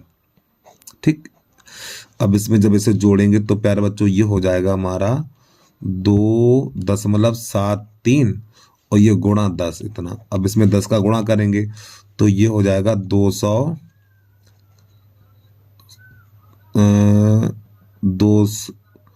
और ये जीरो लग जाएगा इसके पीछे। अब देखो दशमलव से पीछे कितना अंक है, और भैया दशमलव से पीछे 2 अंक है, तो दशमलव यहाँ पे लग जाएगा और यही आंसर आ जाएगा मीटर। ठीक है, इतना 27.30 मीटर। 27 अरे देखो यहाँ पे 30 है तो पीछे वाला जीरो हटा देंगे यार, इसको ऐसे लिखेंगे 27.3 मीटर इस प्रकार ये। ठीक है, और इतना ही छोड़ दो चाहे इतना लिख दो, कोई दिक्कत नहीं है। ठीक, चलिए भैया प्रश्न को पूरा देखिए, आगे बढ़िए। अब आप इतना तो समझदार हो, आप क्या कर सकते हो इसमें, लास्ट वाला जीरो हटा के लिख देना। ठीक है, 27.3 मीटर पूरा आंसर आ जाएगा आपका। और फिलहाल आप इतना छोड़ दो, कोई प्रश्न गलत करने वाला नहीं है आपका, बता इतना ही छोड़ के चले आइए। यहाँ तो आंसर देख के हमने सही कर दिया है, यहाँ पे √3 का मान तो दिया नहीं। अच्छा हाँ ठीक है, प्रश्न में √3 का मान दिया है, जब √3 का मान दिया हो तो आपको मान रखना पड़ेगा वो, और जब ना दिया हो तो इतना कर दो आप, कोई दिक्कत नहीं है। चलिए भाई प्रश्न को पूरा देखिए और प्रश्न नंबर आगे बढ़िए फिर। अब प्रश्न नंबर है 22 का खा, तो इसको हल करना है। ठीक है, यानी कि द्विघात समीकरण बनेगा, तो पहले लिखो दोनों पक्षों का वर्ग करने पर। और देखो मैं एक चीज आपको बता दूं, जब प्यारे बच्चों इधर से ये अंडर हटेगा, जब इधर से ये अंडर हटेगा तो इधर घात 2 लग जाएगी। तो यहाँ पे लिखो 3x² माइनस का 2x माइनस का 1। जब इधर से ये अंडर हटेगा तो इधर घात 2 लग जाएगी, तो हमारा हो जाएगा 2x माइनस 2 का होल वर्ग इस प्रकार। अब इसको हल कर दीजिए, तो ये तो हो जाएगा 3x² माइनस का 2x माइनस का 1। तो यहाँ पे a माइनस बी का होल वर्ग लगा देना आपको, तो हो जाएगा देखो a² plus b² minus 2a और ये b। हल कर दीजिए, तो ये तो हो जाएगा 3x² माइनस का 2x माइनस का 1, तो हो जाएगा 4x² प्लस का 4 और माइनस का 2 दूनी 4, 4 दूनी 8x हो जाएगा। अब इन सबको उधर ले आइए, जब इन सबको इनको उधर ले जाइए, जब इसको उधर ले जाएंगे तो यहाँ बचेगा 0 बराबर, तो 4x पे घात 3 और माइनस का 3x²। अरे भैया पहले ये लिखेंगे तो घात 2 है ना, 2 लगाइए इस पे। अब ये इसको उधर ले जाएंगे तो 3x² हो जाएगा, फिर माइनस का 8x इसको उधर लाएंगे तो प्लस का 2x हो जाएगा, फिर ये प्लस का 4 इसको उधर लाएंगे तो प्लस का 1 हो जाएगा। अब यहाँ पर कितना बचेगा, ये बचेगा x², यहाँ पर माइनस का 6x हो जाएगा, यहाँ प्लस का 5 हो जाएगा, बराबर 0 हो जाएगा। अब यहाँ पर इसके गुणनखंड काट दीजिए, तो x², 5 एकन 5, 5 और 1 6 हो जाएगा, तो यहाँ पे लिखेंगे 5x और माइनस का x और प्लस का 5 बराबर 0।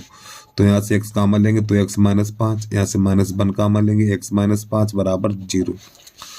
तो हो जाएगा x माइनस 5 और x माइनस 1 बराबर 0, तो x माइनस 5 बराबर 0, तो x बराबर 5, तो x माइनस 1 बराबर 0, तो x बराबर 1। ये हमारा आंसर आ गया निकल के।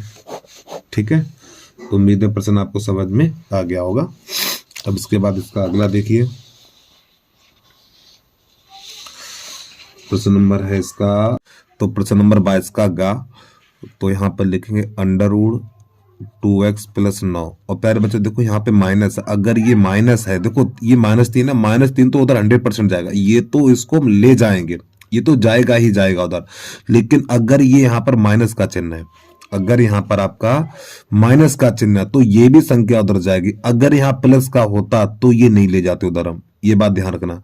तो यहाँ पर माइनस का चिन्ह है इसलिए ये दोनों संख्या उधर जाएंगी। तो आपका हो जाएगा x-4 और ये प्लस का 3, दोनों संख्या उधर जाएंगे तो माइनस का यानी चिन्ह बदल जाते हैं यहाँ पर, ये तो पता ही होगा आपको। अब ये माइनस है, ये जब माइनस है इसलिए उसको उधर लगे, अगर यहाँ पर प्लस होता तो नहीं लेके जाते हम। तो यहाँ पे दोनों पक्षों का वर्ग करेंगे, दोनों पक्षों का वर्ग करने पर,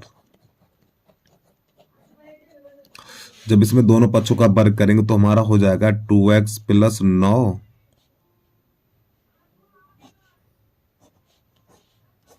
ठीक इस प्रकार यहाँ पे x-4 + 3 का होल वर्ग इस प्रकार, ठीक है।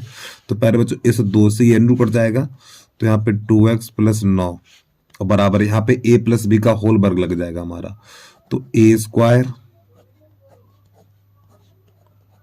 + b² और प्लस 2a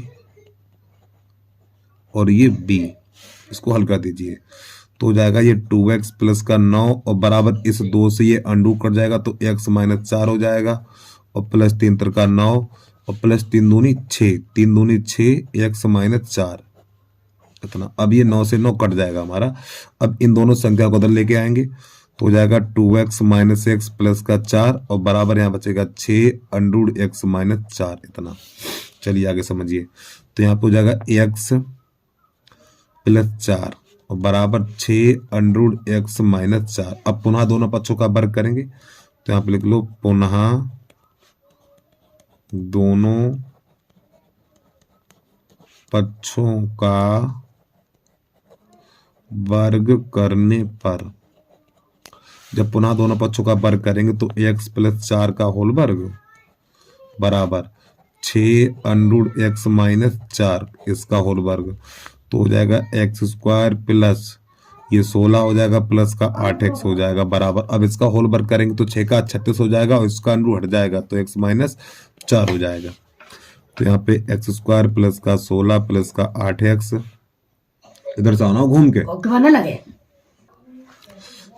और बराबर अब इस 36 का अंदर गुणा करेंगे तो ये 36x हो जाएगा प्लस अब माइनस होगा, ठीक माफी चाहता हूँ प्यारे बच्चों, माइनस 144 हो जाएगा हमारा, ठीक है।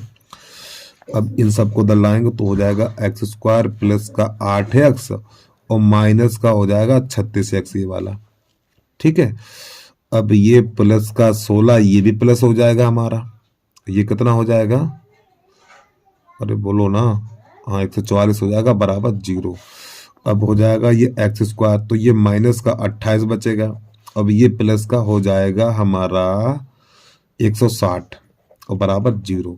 तो 160 के ऐसे गुणनखंड करो जोड़ने पर 28 हो जाए, तो देखो 20 × 8 यही हो जाएगा 20 × 8, तो x² माइनस का 20x और माइनस का 8x और प्लस का 160 बराबर 0।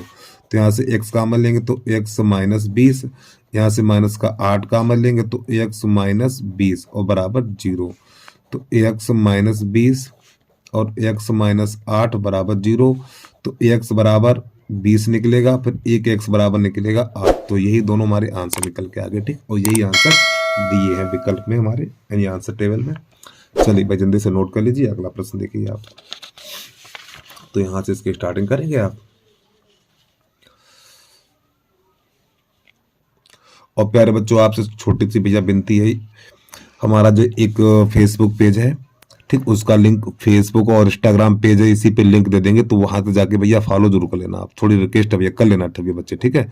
फेसबुक और इंस्टाग्राम के पेज को आप फॉलो कर लेना आप। तो प्रश्न नंबर 22 का कहा है ABC एक त्रिभुज है, ABC एक त्रिभुज है जिसमें कोण ACB 90 अंश है और ये लंब है, तो सिद्ध करना है ये चीज, ठीक। कैसे करेंगे देखना इसमें। तो प्रश्न नंबर 22 का कहा है ABC एक त्रिभुज है जिसमें कोण C 90 अंश है, यदि CD लंब AB तो सिद्ध कीजिए ये, ठीक है। तो ये प्रश्न कैसे करेंगे देखना इसको। तो सबसे पहले हमें समकोण त्रिभुज इस प्रकार बनाना होगा, ठीक, ऐसे करके। त्रिभुज इस प्रकार बनाना होगा। तो यहाँ पे जो कोण है ये 90 अंश का हमारा, तो सी यहाँ लिखेंगे। अब इसके बाद ए और ये बी, अब यहाँ से लंब डालेंगे इस प्रकार, ये लंब, ठीक है। तो ये जो लंब होगा हमारा ये 90 अंश का कोण बनाएगा। यहाँ पे लिखेंगे डी, जब 90 अंश ये होगा तो 90 अंश ये भी होगा, यहाँ पे नाम लिखना है डी। अब यहाँ से क्या करेंगे देखना, तो यहाँ पे एक काम करिए, ये वाला कोण नंबर 2 कर लो, और इसको कोण नंबर 1 कर लो, और इसको कोण नंबर 3 कर लो। तो हमें इसमें पहले ये सिद्ध करना है कि ये वाला त्रिभुज, ये त्रिभुज और ये दोनों त्रिभुज समरूप है, पहले ये दिखाना है, ठीक। तो पहले लिखेंगे, इसमें दिया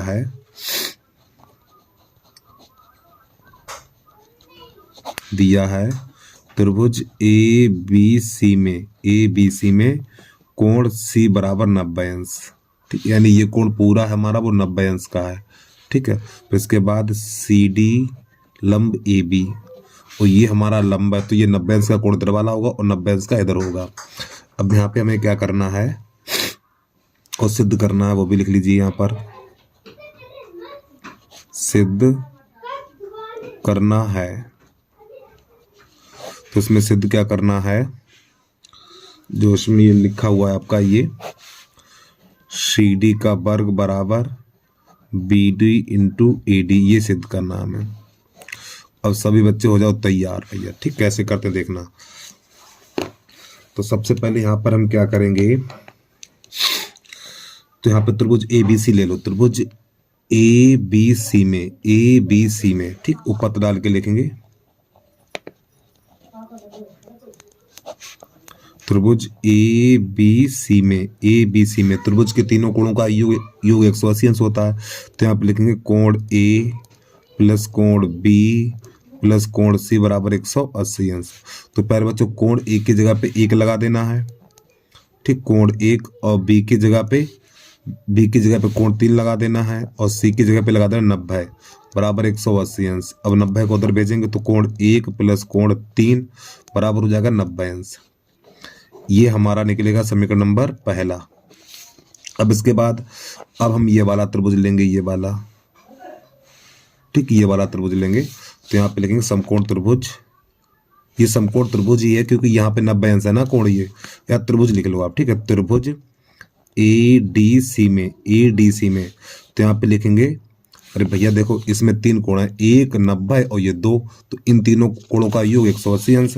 तो कोण 1 और प्लस कोण 90 और प्लस कोण 2 और बराबर 180 अंश। अब 90 को उधर भेजेंगे, यहाँ पे कोण का चिन्ह नहीं लगेगा, ठीक। 90 को उधर भेजेंगे तो कोण 1 और प्लस कोण 2 बराबर 180 माइनस 90, तो कोण 1 और प्लस कोण 2 बराबर 90 बचेगा। ये समीकरण नंबर 2 हो जाएगा। तो समीकरण 1 2 को चाहो तो इनके नीचे लगा दो, कोण 1 और प्लस कोण 3 और बराबर 90। ये समीकरण नंबर 1 हो गया हमारा। इस चिन्ह बदल के काट दीजिए, तो ये इससे कट जाएगा और इससे ये कट जाएगा। तो कोण 2 माइनस कोण 3 तो बराबर हो जाएगा 0। कोण 2 को उधर भेजें, कोण 3 को उधर भेज दो, तो कोण 2 बराबर कोण 3 हो जाएगा। तो प्यारे बच्चों हमने देखो इसमें ये निकाल दिया कि ये दोनों कोण बराबर हो गए, यानी क्या कर दिया हमने, हाँ देखो समझो, ये वाला कोण इसके बराबर हो गया। प्यारे बच्चों ये वाला कोण इसके बराबर हो गया और ये वाला कोण इसके बराबर हो गया है, ठीक है। तो यहाँ पे लिखेंगे, अब इसके बाद अब त्रिभुज का नाम लिख लीजिए, ठीक है। तो यहाँ पे लिखेंगे त्रिभुज ए डी सी तथा त्रिभुज ए डी सी और बी डी सी में। अब देखिए कोण 2 बराबर कोण 3, कोण 2 बराबर कोण 3 और कोण ए डी सी, अरे भैया ये वाला देखो हमने अभी सिद्ध किया कि ये वाला कोण इसके बराबर हो गया। फिर इसके बाद यहाँ पे है हमारा ए डी सी और बराबर कोण बी डी सी, 90 अंश के हैं, तो ए डी सी और बराबर कोण बी डी सी और बराबर 90 अंश, ठीक है। तो यहाँ पे लिखेंगे इसलिए त्रिभुज ए डी सी समरूप त्रिभुज बी डी सी, और किसके आधार पे जाए, कोण के आधार पे दोनों त्रिभुज समरूप हो जाएंगे। और जब प्यारे बच्चों ये त्रिभुज समरूप हो जाएंगे तो संगत भुजाएं कैसे होंगे, समानुपात में होंगे। तो यहाँ पे अब दोनों त्रिभुज समरूप है तो भुजाएं कैसे होंगी, समानुपात में होंगी। तो यहाँ पर लिखेंगे हम ए सी, यानी इस वाले त्रिभुज की भुजा लिखेंगे, ठीक है। ये ए सी 90 ये कर्ण है हमारा, अरे भैया इस वाले त्रिभुज में ये वाला कर्ण है तो ए सी, तो यहाँ पे लिखेंगे ए सी और बटा इसमें कर्ण क्या है, इसमें कर्ण ये है बी सी, नहीं नहीं नहीं नहीं, देखो यहाँ पर ये वाला त्रिभुज है हमारा, ठीक। तो ये वाली भुजा है हमारी, ये वाली भुजा। अरे भैया पहले ये वाली भुजा लेंगे, फिर इसके बाद हम इसकी ये वाली भुजा लेंगे, ठीक है, बी डी लेंगे ये वाली। तो यहाँ पे लिखेंगे बी डी बराबर, फिर इसके बाद लेंगे हम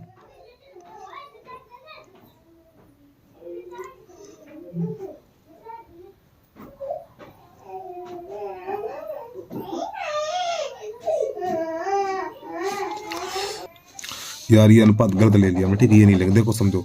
तो सबसे पहले ये वाली भुजा ले लो, इसकी ये आधार हो जाएगी ए डी, तो यहाँ पे ए डी लिख लीजिए आप, ए डी, ठीक है। और ये इसकी ऊंचाई हो जाएगी, इसकी ऊंचाई हो जाएगी बी डी। देखो समझो एक बार फिर समझिए, देखो ध्यान से। इस वाले त्रिभुज के लिए, इस वाले त्रिभुज के लिए ये वाली आधार हो जाएगी, और इस वाले त्रिभुज के लिए इसका आधार ये हो जाएगा हमारा, ठीक है। तो यहाँ पे बी डी लिखना हमें, यानी डी सी बराबर, फिर यहाँ पे लिखेंगे डी सी और बटा यहाँ लिखेंगे डी बी। जब इसको हल करेंगे तो हमारा हो जाएगा ये डी सी का वर्ग बराबर E D into D B, ये इसका आंसर हो जाएगा, ठीक है। चलिए मैं जल्दी से नोट करिए प्रश्न को, हमारा प्रश्न हल हो गया ये, ठीक है। इतना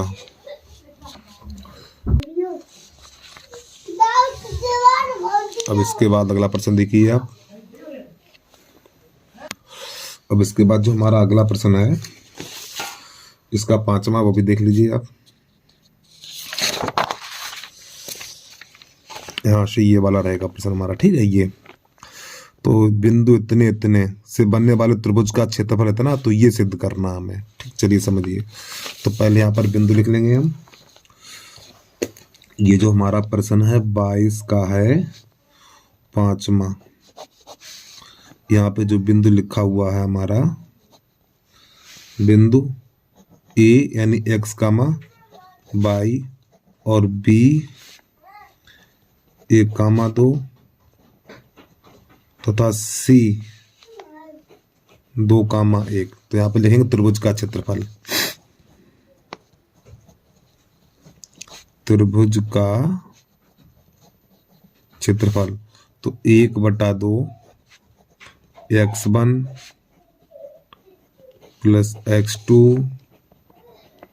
प्लस x3, ठीक है। अब यहाँ पे इसके अंदर लिखेंगे हम y minus y, y minus y और y माइनस y। 23, 31, 12, 23, 31 और ये 12 मान लगा दीजिए। तो देखो त्रिभुज का क्षेत्रफल यहाँ प्रश्न में 6 दे रखा, तो इसकी जगह 6 लगा देंगे और 1/2। तो प्यारे बच्चों x1 का मान देखो यहाँ पे x रहेगा, और y2 का मान 2 है, और y3 का मान 1 है, प्लस x2 का मान 1 है, और y3 का मान 1 और y1 का मान y, और x3 का मान 2 है, y1 का मान y और y2 का मान 2। इसको हल कर दीजिए। तो यहाँ पे हो जाएगा 6 1/2, यहाँ पे x ही तो बचेगा हमारा, तो x हो जाएगा ये। यहाँ पे 1 का अंदर गुणा करेंगे तो ये हो जाएगा 1 माइनस y, यहाँ पे 2 का अंदर गुणा करेंगे तो ये हो जाएगा हमारा 2y माइनस 4 इतना। अब ये 2 है ना, 2 का गुणा इधर हो जाएगा तो 6 दूनी 12 हो जाएगा, तो 12 बराबर, यहाँ पे थोड़ी गलती कर दी हमने यार, ये प्लस का चिन्ह नहीं लगाया ये वाला, ठीक है। यहाँ पे 1 बचेगा तो 1 का गुणा x में करेंगे x, और ये प्लस का चिन्ह, तो ये हो जाएगा हमारा x। अब देखो 2y में से ये y घटा देंगे तो y बचेगा हमारा। अब यहाँ पर ये माइनस का 4 है, ये माइनस का 4 है, ये प्लस का 1 है, तो माइनस का 3 बचेगा, और -3 को दल ले आओ तो प्लस हो जाएगा। तो 12 + 3 बराबर x + y, तो x + y बराबर हो जाएगा हमारा 15। तो यही हमें सिद्ध करना था, यही हमारा आंसर आ गया, ठीक है। उम्मीद है प्रश्न आपको समझ में आ गया होगा। चलिए भैया अगला प्रश्न देखिए यहाँ से। अब प्रश्न नंबर 4 चम्मच, इसको कैसे करें। तो प्रश्न नंबर 22 का अच्छा है, तो पहले प्रश्न नोट करेंगे, फिर प्रश्न के बाद LHS। अब इसके यहाँ पे देखना क्या करेंगे, यहाँ पे परमेगण करेंगे। तो यहाँ पे देखो माइनस है, तो यहाँ पर हम लिखेंगे इसको cos A plus sin A। अब यहाँ पे देखो माइनस है तो प्लस 1 कर देंगे, ठीक है, यानी इतने का गुणा और इतने का ही भाग करेंगे हम। तो cos A plus sin A और प्लस 1, इस प्रकार। अब जरा ध्यान समझना चीज को। देखो हम यहाँ पे क्या करेंगे, कॉस ए और इस प्लस को यानी इन दोनों को पास पास लिखेंगे तो यहाँ पे लिखा जाएगा हमारा ये कॉस ए प्लस 1 और माइनस साइन इसको बाहर कर देंगे इस प्रकार, ठीक। और बटा कॉस ए प्लस साइन ए और -1 गुणा, इसी प्रकार यहाँ पे इसको भी चेंज करेंगे तो इन दोनों को पास पास लिखेंगे तो यहाँ पे ये हो जाएगा कॉस ए प्लस 1 और प्लस साइन ए इस प्रकार, और बटा कॉस ए और प्लस साइन ए और प्लस 1। अब एक चीज देखना, तो यहाँ पर हम तो आप लोग यहाँ पे देख रहे हो, देखो इधर इसका होल वर्ग बन जाएगा, ये देखो यहाँ पे ये कोष्टक लगा सकते हैं, इधर भी ऐसे कोष्टक लगा दो तो देखो ये माइनस और ये प्लस है तो ये सूत्र बन जाएगा हमारा, यहाँ पर ये सूत्र बनेगा हमारा कॉस ए प्लस 1 का होल वर्ग और माइनस साइन स्क्वायर, ये सूत्र बन जाएगा हमारा। इसी प्रकार नीचे हर में देखेंगे तो यहाँ से ये कोष्टक ऐसे लगा सकते हैं, ठीक। इस प्रकार ये इसको तो ये भी होल वर्ग बन जाएगा तो यहाँ पे लिखेंगे कॉस ए प्लस साइन ए का होल वर्ग और -1 का वर्ग, और यहाँ पे ए लिख लो, ए लिखना भूल गए, ठीक है। चलिए समझिए, तो यहाँ पे a प्लस बी का होल वर्ग, तो a प्लस बी का होल वर्ग हो जाएगा हमारा ये ए स्क्वायर प्लस बी स्क्वायर और प्लस 2ab यानी cos 2 cos a रहेगा हमारा, और माइनस ये हो जाएगा हमारा साइन स्क्वायर ए बटा, ठीक। अब यहाँ पे प्यारे बच्चों क्या, इधर इसका होल वर्ग खोलेंगे, जब इसका होल वर्ग खोलेंगे तो ये हो जाएगा हमारा कॉस स्क्वायर ए प्लस साइन स्क्वायर ए और प्लस 2 कॉस ए और ये साइन ए, और ये -1 हो जाएगा हमारा दरबारा, ठीक है। तो देखो इतना एक काम करेंगे, इसमें हम इन दोनों को पास पास लिख लेंगे, इन दोनों को पास पास लिखेंगे, ठीक है। तो ये हो जाएगा हमारा कॉस स्क्वायर ए प्लस 1 और minus sine square A plus 2 cos A.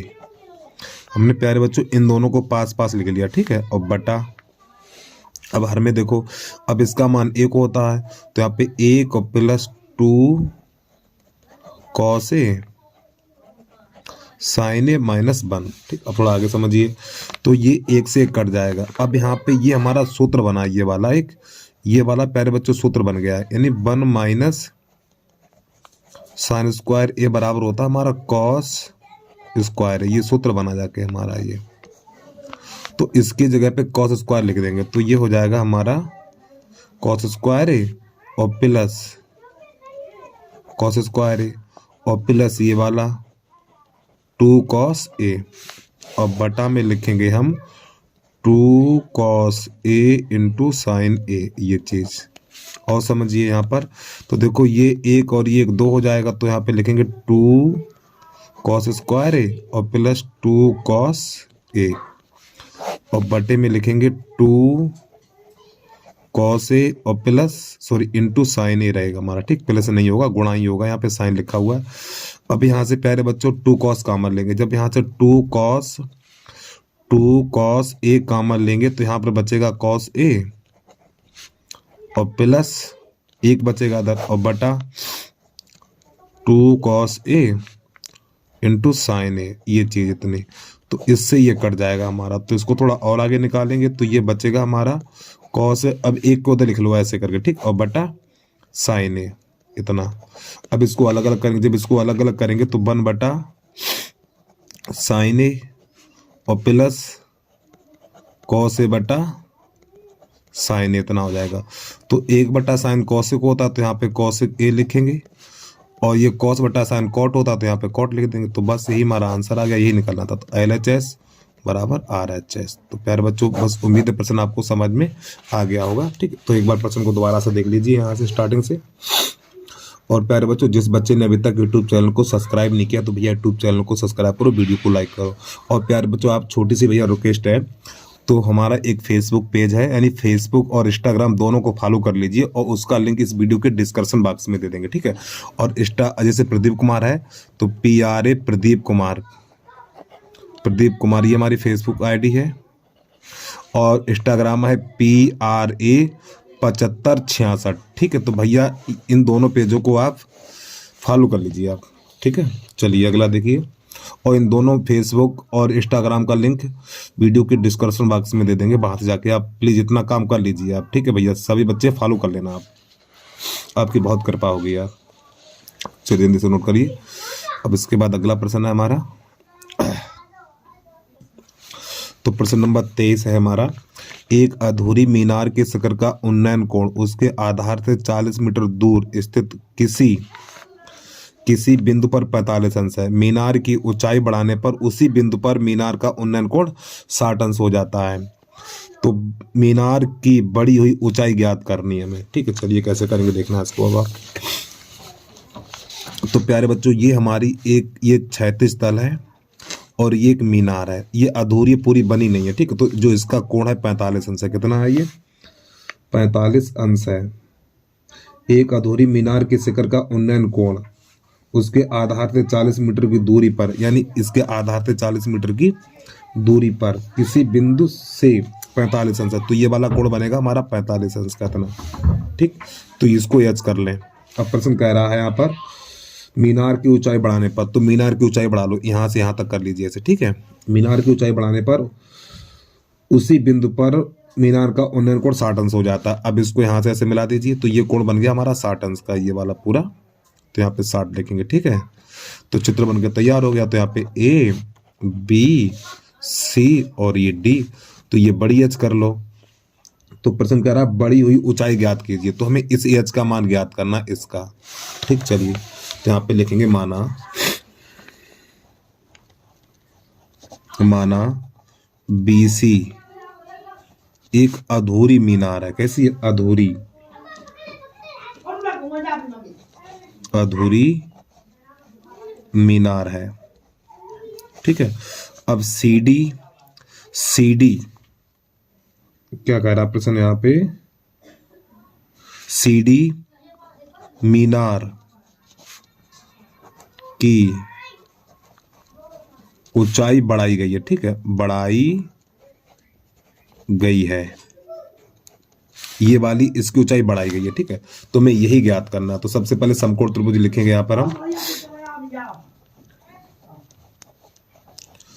समकोण त्रिभुज ABC में, तो यहाँ पे लिखेंगे tan 45, क्योंकि प्यारे बच्चों ये वाला जो कोण है हमारा 45 अंश का। ठीक है, तो बराबर AH लंब बटा आधार, और tan 45 का मान 1 होता है, तो AH बटा 40। तो ये हो जाएगा AH बराबर हमारा निकलेगा 40 मीटर कितना। अब ये समकोण त्रिभुज पूरा लेंगे हम, तो यहाँ पे लिखेंगे समकोण त्रिभुज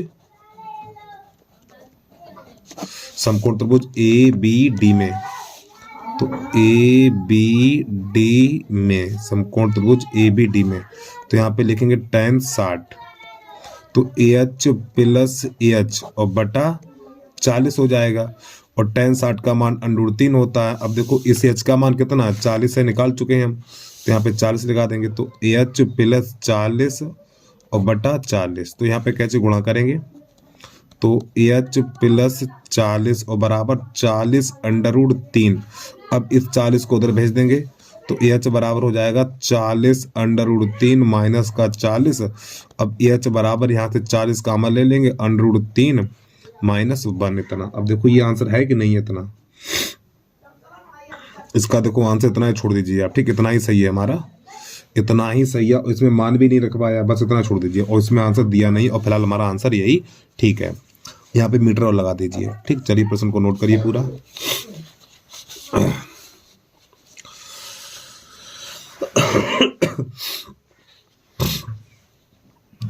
अब इसके बाद प्रश्न नंबर 23 का अथवा भी देख लीजिए आप, उसको कैसे करेंगे हम।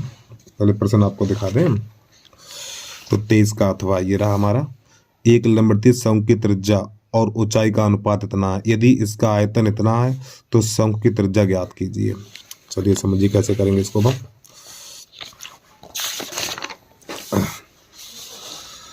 तो 23 का अथवा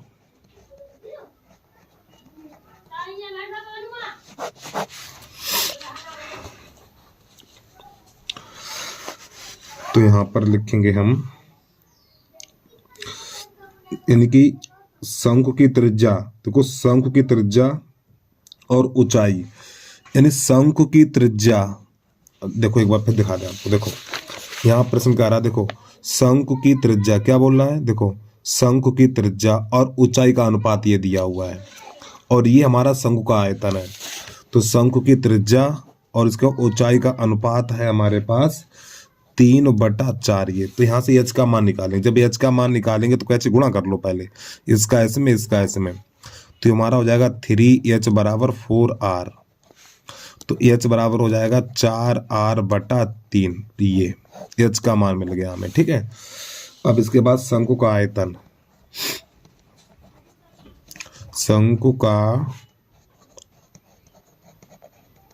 आयतन बराबर यहाँ पे दिया हुआ है 301.44, ये शंकु का आयतन दिया हुआ है। ठीक, और शंकु का आयतन होता है हमारा 1/3 पाई r² h बराबर 301.44। जरा देखना, पाई का मान 3.14 लगाएंगे तभी आंसर इसका निकल के आएगा। तो 1/3 और पाई का मान 3.14 और आर का मान हमें पता नहीं, और एच का मान यही लगाएंगे 4r/3। ठीक है, तो यहाँ पे 4r/3 और बराबर हो जाएगा 301.44। अब पहले इसका यानी कि 4 का इसमें गुणा करेंगे, जब 4 का गुणा करेंगे तो ये हमारा निकल के आएगा, देखो 4 का गुणा इसमें करेंगे तो हमारा निकल के आएगा ये, अभी तो गुणा करके लिखा ही था हमने, कहाँ लिखा यार, 1256 और दशमलव यहाँ पे लग जाएगा, और 3 त्रिका 9, तो बट्टे में हो जाएगा हमारा 9 हो जाएगा। हाँ 3 त्रिका 9, देखो 3.14 का गुणा करेंगे 4 में तो इतना आएगा, और 3 त्रिका 9 और ये r², ये r, तो यहाँ बच जाएगा r⁻³ और बराबर 301.44। अब देखिए प्यारे बच्चों, यहाँ पे दशमलव से पीछे 2 अंक है, यहाँ पर भी दशमलव से पीछे 2 अंक है, तो ये दशमलव कट जाएगा। अब ये 156 यानी 1256 का भाग लगाएंगे इसमें, तो ये जाएगा हमारा 24 बार इतना। ठीक, तो यहाँ पे बचेगा r⁻³ और बराबर ये हो जाएगा हमारा 24। अब इसके नीचे करेंगे 1, तो इसका इसमें, तो r⁻³ बराबर 9 चौक 36 की 6 हासिल 3 और 9 दूनी 18 3 21। अब प्यारे बच्चों ये 6 का घन होता है, तो r⁻³ बराबर 6⁻3, घात से घात कट जाएगी, तो r बराबर 6 सेंटीमीटर निकल के आ जाएगा, ये हमारा आंसर आ गया। ठीक है, तो प्यारे बच्चों यहाँ से माफ़ी चाहता हूँ भैया। ठीक है, तो इसमें पाई का मान दिया भी नहीं था, इसलिए पहले मैंने 22/7 रखा, और 22/7 से सवाल आंसर नहीं लग रहा था, यानी प्रश्न हल नहीं हो पा रहा था, तो फिर पाई का मान दोबारा से मैंने 3.14 लगाया। ठीक है, चलिए भैया प्रश्न को पूरा देखिए, आगे बढ़िए। अब इसके बाद प्रश्न नंबर 24 है, उसको कैसे करेंगे, प्रश्न नंबर 24 को देख लें आप। तो प्रश्न नंबर 24 है हमारा, तो 2/3x + y + 1/3x - y और बराबर 1, और जो दूसरा समीकरण है 1/3x + y और -2/3x - y और बराबर है -3/4। तो प्यारे बच्चों ये समीकरण नंबर 1 है, और ये समीकरण नंबर हमारा 2 है। तो यहाँ पे देखिए 2 है तो 2 का गुणा इसमें कर दो, यहाँ पर 1 है तो इसमें 1 का गुणा कर दो, तो इस 2 का गुणा ऊपर होगा। ठीक है, तो हो जाएगा 4/3x + y और प्लस, अरे भैया 2 दूनी 4, फिर 2 एकन 2, तो 2/3x - y और बराबर 2। अब यहाँ पर 1 है तो 1 का गुणा ऊपर ही होगा, तो जब 1 का गुणा करेंगे तो इस संख्या में कोई बदलाव नहीं होगा, तो 1/3x + y -2/3x - y और बराबर -3/4। अब ये दोनों कट जाएंगे हमारे, अब ये 4 और 1 5 हो जाएगा, तो 5/3x + y बराबर, अब ये 2 -3/4, तो 5/3x + y बराबर 4 दूनी 8 और 8 में से 3 घट जाएगा, तो 5/4 बचेगा, तो 5 एकन 5, 5 एकन 5, यहाँ पे कैंची गुणा करेंगे इसका इसमें, तो 3x + y बराबर 4, ये बनेगा समीकरण नंबर हमारा 3। अब यहाँ पे लिखेंगे 3x प्लस वाई बराबर 4 समीकरण 1 में रखने पर। अब प्यारे बच्चों जो x plus 3x plus Y बराबर 4 निकला, ये वाला जो मान 4 निकला, तो ये वाला 4 1 में लगाएंगे यहाँ पर, तो ये 2/4 हो जाएगा।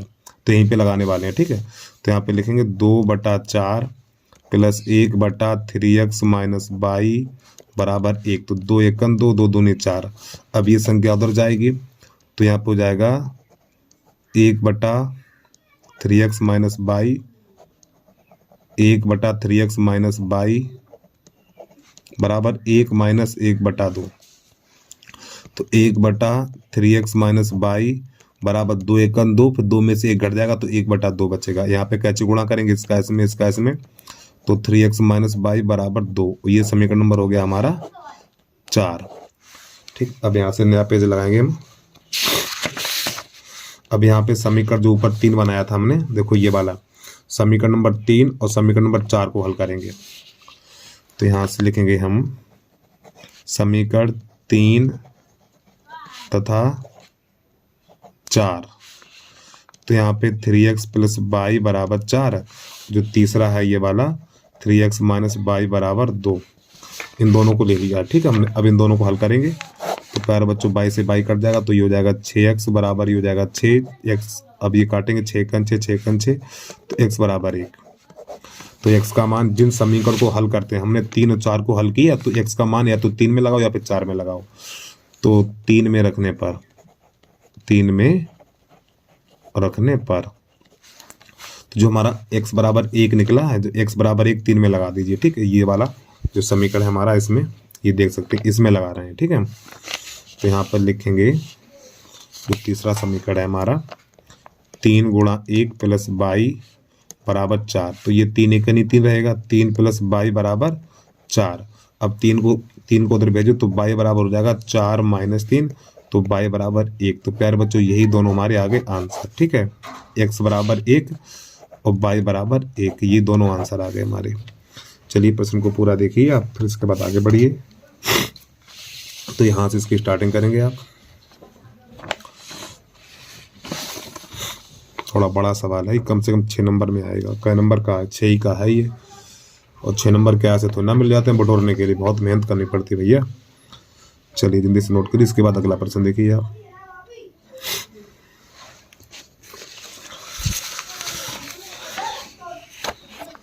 अब प्रश्न नंबर 24 का अथवा देख लीजिए। तो यहाँ पे लिखा हुआ है एक मोटर बोट जिसकी स्थित जल में चाल 5 किलोमीटर प्रति घंटा है, 12 किलोमीटर धारा के प्रतिकूल जाने में वही दूरी धारा के अनुकूल आने की अपेक्षा 1 घंटा अधिक लेती है, तो धारा की चाल ज्ञात कीजिए। और देखो एक बात ध्यान रखना, ये हमारी नाव की चाल है। नाव की चाल धारा की चाल, यानी नाव की चाल धारा की चाल से हमेशा अधिक होती है, यानी नाव की चाल ज़्यादा होती है और धारा की चाल हमेशा कम होती है। चलिए शुरुआत करते हैं इसकी।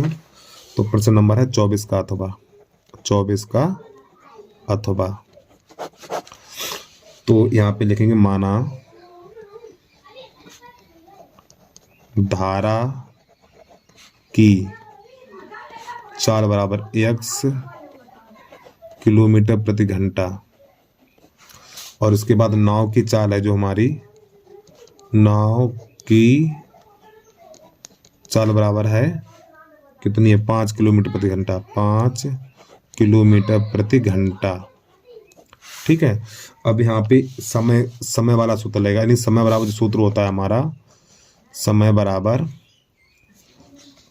दूरी बटा चाल, दूरी बटा चाल। अब जरा ध्यान समझना, ठीक है। तो यहाँ पे पहला समय t1, यानी जब नाव धारा की दिशा में जाती है, जब नाव धारा की दिशा, प्यारे बच्चों जब नाव धारा की दिशा में जाएगी तो दोनों की चालें जुड़ जाएंगी। तो यहाँ पे लिखेंगे t1 बराबर दूरी हमारी कितनी है, दूरी है 12 किलोमीटर। जब नाव धारा की दिशा में जाएगी तो दोनों की चालें जुड़ जाएंगी, और नाव की चाल हमेशा आगे रखी जाती है, तो 5 + x। ठीक है, और जब नाव धारा के विपरीत दिशा में आएगी, जब नाव धारा के विपरीत, तो यहाँ पे दोनों की चालें घट जाएंगी। तो T2 बराबर 12/5 माइनस एक्स। अब प्यारे बच्चों एक बात ध्यान रखना, देखो जब नाव धारा की दिशा में जाएगी, जब नाव धारा की दिशा में जाएगी तो इसे समय लगेगा कम, ठीक है, और जब नाव धारा के विपरीत दिशा में आएगी तो इसे समय लगेगा अधिक।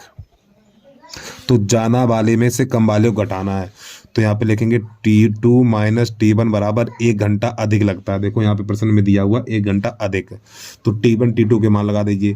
तो T2 का मान ये रहा हमारा 12/5 माइनस एक्स, और माइनस T1 का मान ये है हमारा, तो ये वाला लगा दो 12/5 प्लस एक्स और बराबर 1। ठीक, अब यहाँ से दूसरा पेज लगाएंगे अब हम।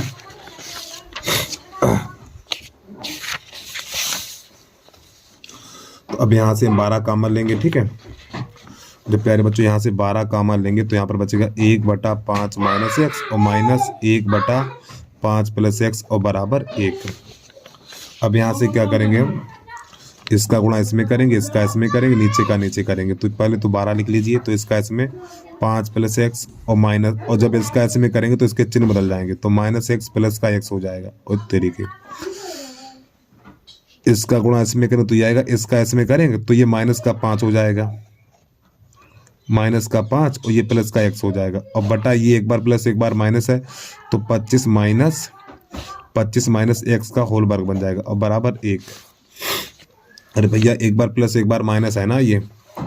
अब यहाँ से 5 से 5 कट जाएगा हमारा, तो यहाँ पर बचेगा ये 12 तो रहेगा बाहर, ये हो जाएगा 2x बटा 25 माइनस एक्स स्क्वायर बराबर 1। तो ये 12 दूनी 24 हो जाएगा, तो 24x बटा 25 माइनस एक्स स्क्वायर बराबर 1। तो इसके नीचे कैसे गुणा कर लो, एक इसका इसमें इसका इसमें, तो हो जाएगा 24x बराबर 25 माइनस एक्स स्क्वायर। अब इन दोनों को इधर ले आओ, तो ये तो हो जाएगा एक्स स्क्वायर प्लस का 24x, इसको इधर लाएंगे तो माइनस का 25 बराबर 0 हो जाएगा। गुणनखंड करिए तो हो जाएगा एक्स स्क्वायर प्लस 25 एकन 25, तो 25x और माइनस एक्स और माइनस का 25 बराबर 0। तो इसको इसमें से x कॉमन लेंगे, जब x कॉमन लेंगे तो x प्लस 25 हो जाएगा। यहाँ से माइनस 1 कॉमन लेंगे तो x प्लस 25 बराबर 0। तो x प्लस 25 और x माइनस 1 बराबर 0। तो प्यारे बच्चों x प्लस 25 बराबर 0 हो जाएगा। अब 25 को उधर भेजेंगे तो x बराबर माइनस का 25, और प्यारे बच्चों ये वाला आंसर हो जाएगा अमान्य, क्योंकि आपको पता जो माइनस का उत्तर होता है वो उसे मान करते हैं। अब ये लिखेंगे x माइनस 1 बराबर 0, तो x बराबर 1, यही हमारा आंसर आ जाएगा किलोमीटर प्रति घंटा, किलोमीटर प्रति घंटा। तो प्यारे बच्चों ये इसका आंसर आ गया। अब देखो आंसर क्या दे रहा है, हाँ सही है, और जल्दी से नोट कर लीजिए आप। चलिए भैया प्रश्न एक बार स्टार्टिंग से देख लीजिए। तो इसकी यहाँ से स्टार्टिंग करेंगे आप, प्रश्न नंबर 24 का अथवा है। इतना करने के बाद ये वाला भाग करेंगे आप, ठीक है। अब इसके बाद प्रश्न नंबर हमारा अगला है प्रश्न नंबर 25 का अथवा, 25 लगाने का 25 का अथवा कराने वाला हूँ, ठीक है। क्वेश्चन नंबर 25 का अथवा, तो यहाँ पे जो प्रश्न लिखा हुआ है हमारा, tan theta sec theta minus 1 plus tan theta sec theta plus 1 और बराबर है हमारा 2 cosec थीटा। तो सबसे पहले इसमें LHS लिखेंगे, tan theta sec theta minus 1 plus tan theta sec theta plus 1।